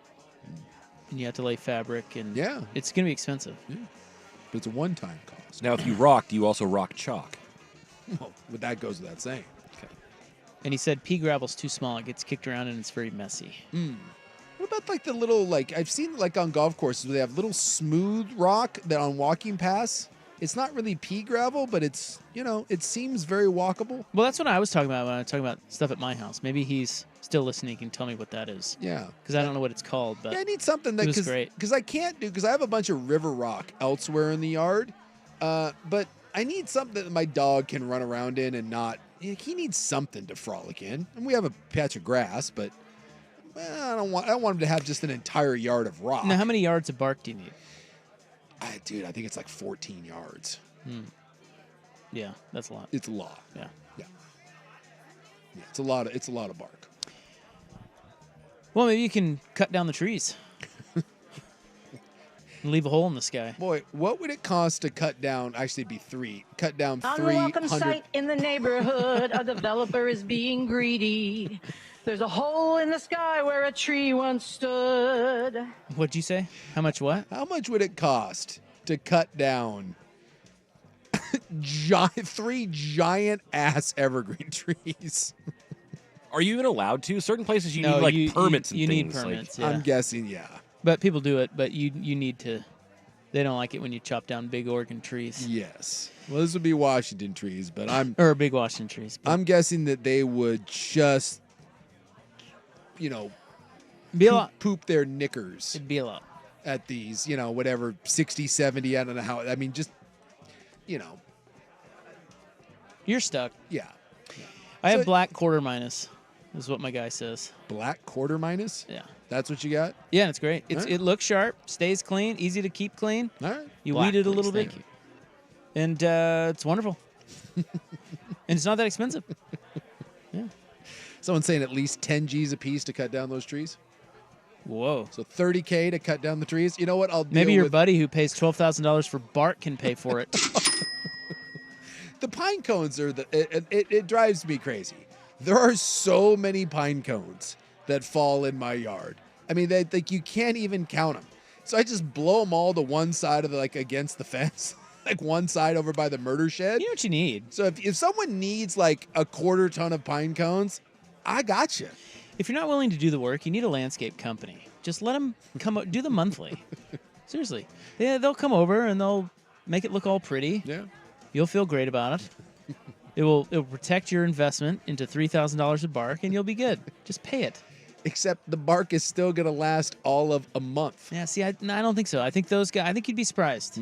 You got those guys come out every month, they'll make it look nice. I don't think you understand the pine needles and pine cone situation that I have going on. Well, and it can't be that much. That's what those guys do. Oh, we'll see. Hey, hey, look, man. I'll kick it around. Either that or, you know what, just say to hell with the backyard. Just let it go. You could do that, too. Or you could do a putting green. There you go. Just do that. Putting on the Ritz. Well, I guess those are easy to, I mean, you can leaf blow that. I will tell you that one of the, there's a whole side yard on the side of the house that takes up a lot of that bark dust area. And it's not really good for anything because it's, I don't know, it's like maybe 11 to 12 feet wide and then like 25 feet long. So it's like this weird long space. And I have thought about doing a like a putting green / net where I can go out there and hit balls. Because right now, it's just the side of the yard with a bunch of bark where my dog goes and does his business and like buries things. Dogs can pee on the putting greens too. Yeah, they You just let it's. Well, fine. I would put it up. doesn't hurt it. I would put up some sort of gate, because that's his area where he dominates the dojo right now, and I'm guessing he would not take kindly to me, putting up a golf simulator, and you don't want to mess with. What if you hung like a little rake on the dog's neck? It just and as he rolled around sniffing things, it just raked everything up. I like where we're going with this. Yeah. I could probably put something. He's like 160 pounds. I could probably put like some sort of plow up behind him. Or you could probably just carry something that, like even bigger. I'm thinking like a plow. Would you say a plow? Yeah, a plow. So you know how like the dog shows they have like the working group? Like what kind of group was your dog breed in? Like does he have a history of working the grounds? I don't know what Akitas have going on. I think they were Japanese royalty dogs. I'm not certain if they're used to working. Sometimes they're like defenders, sometimes they're workers, sometimes they're companions. I will say this, and I'm not kidding. I think he was Vietnamese in a former life because he sets booby traps. Oh. Like Vietnam level traps. He digs holes in the ground to hide his toys, right? He's got all these little stuffed animals and he hides them all. Sometimes, by the way, he does it really well. And that son of a gun will go and dig a hole. And I'm not talking about a little small hole either. You're talking like a 12-inch wide, probably 12-inch deep hole. And that son of a gun will put a little toy in the bottom of it. By the way, like a hard plastic toy, like the little bamboo spikes. And then he covers the hole with like sticks and other debris. He like kicks stuff over it. And so you're walking along in the yard not paying attention, and you step in that damn thing, and you blow out a knee. Yeah, that's a knee or an ankle waiting to happen. I have almost ended my life, or at least been maimed, a half a dozen times. And the best part is when you go down to the ground and you start yelling, he runs over to you, and you know what he does? He just picks the toy up out of the hole and then runs off in the other direction. His concern is not that you've been hurt. It's that you've now discovered his toy. And he must now take it to another area of the yard to hide it. Confirmed the Akita is, in fact, in the working group. There you go. I like where we're going with this. We're on to something. Like, buddy, it's time to start earning your keep around here. Yeah, one of our listeners, he said that he pays $175 a month for his yard guy. And he claims it's way better than a maid and cook put together. That's spendy, though. But, yeah, I mean... Dude, they're great, those services. You get it all dialed in? Well, yeah, and I think he's right. Like, a maid... Now, it'd be cool to have, like, a personal chef or cook, but who has that other than rich people? Yeah. For us peasants, we can't afford that. No. And my wife's a really good cook. So I don't need to worry about that. Yeah. But I would think that for a mate, like, would I rather have a yard guy or a house cleaner? 100% yard guy. Yard guy.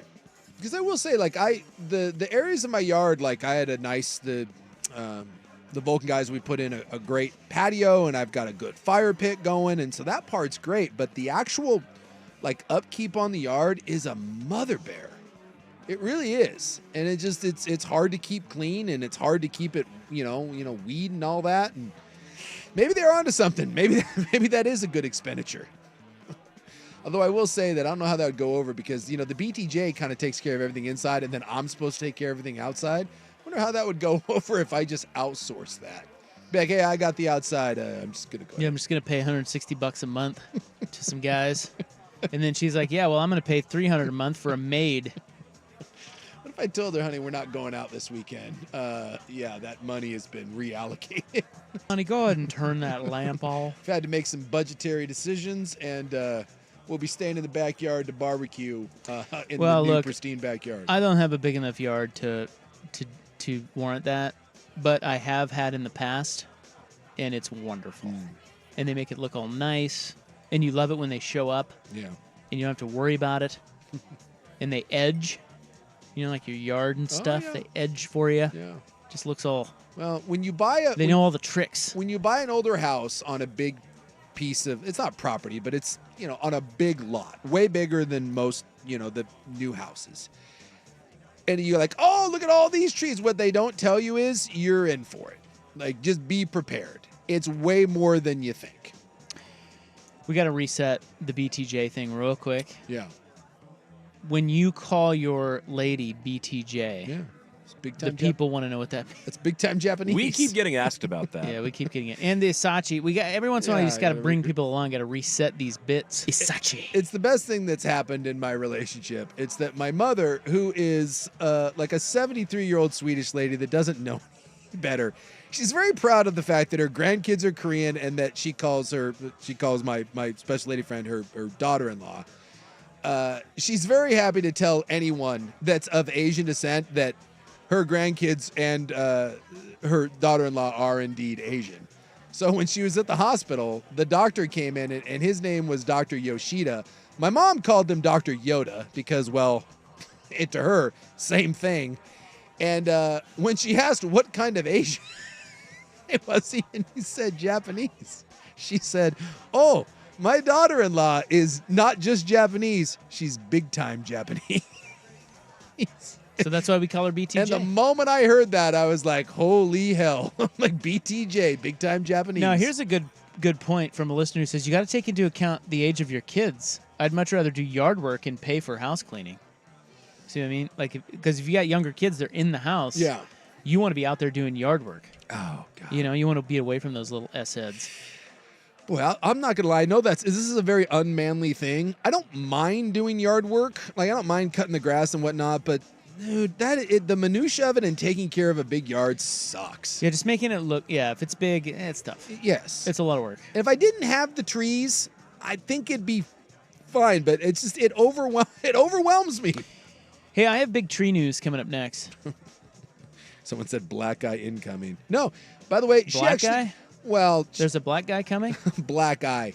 The best part is, you know who loves the BTJ? The BTJ. She thinks it's fantastic. Well, yeah, it's like a compliment. Yeah.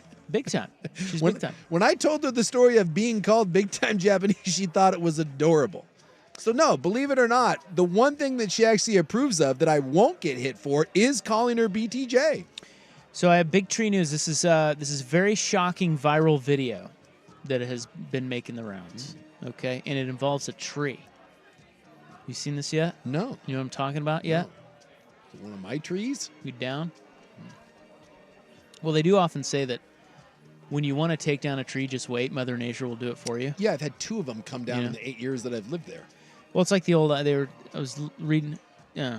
All right. Well, we have to break. Buckley called me off that next story that I was going to lead us down another rabbit hole. Buckley with sports. Now.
golf is this way. Golf may be the number one sport when it comes to this.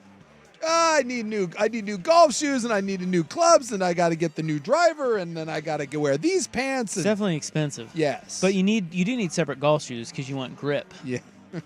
But then the golf shoes that you have aren't good enough because these golf shoes over here, well, these are better. This is the new model, Rob. The balance that you get out of these. I don't know about balance, but it is about comfort because you're walking a lot. The golf shoes have to be comfortable. Like the old days of old golf shoes that were super uncomfortable. I mean, I can't believe guys used to play in that. It's kind of the same as dress shoes now, right? I mean, dress shoes used to be awful and uncomfortable, and now they've found ways to make them soft-soled, and you're going to be in them all day. Like, why should we be miserable?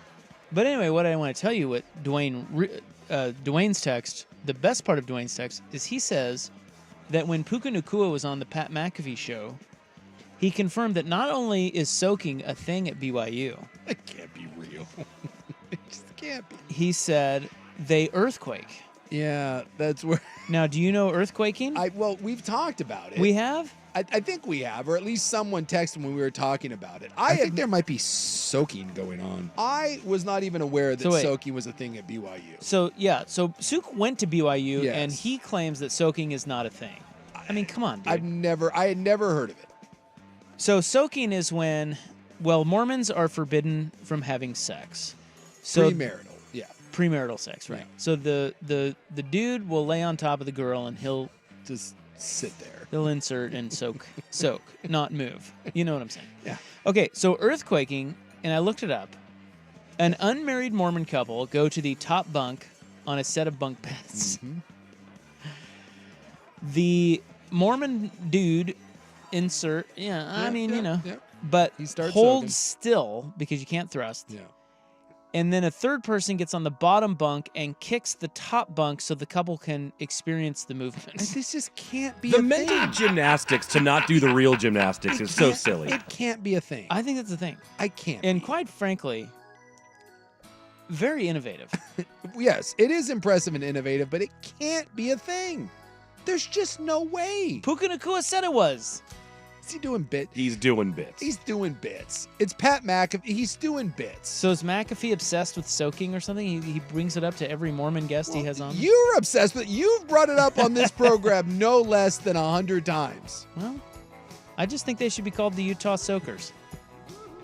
Or what if they call them the Utah Earthquake? And no one knows the difference. Everybody's like, oh, they don't really have a lot of earthquakes in Utah. Well, oh, yes, they do. Now, to be fair, I did not hang out with anyone that would soak. I hung out with degenerates that shouldn't have been on the campus, and women that shouldn't have been on the campus as well. So you're no expert on I this. can't. Maybe it's possible. Our next host, Andrew Nemec, says he lived in Idaho Falls, and he says that soaking is 100% a thing based on what he learned about the population there. Yeah, it has to be.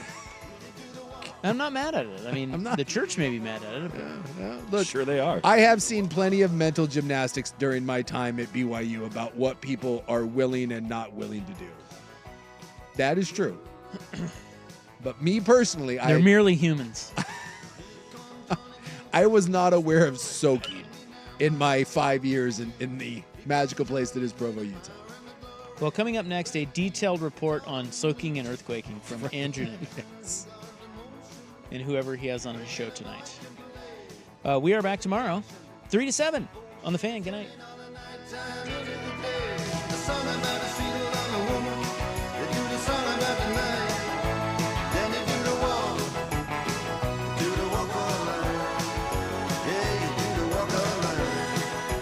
Excuse me.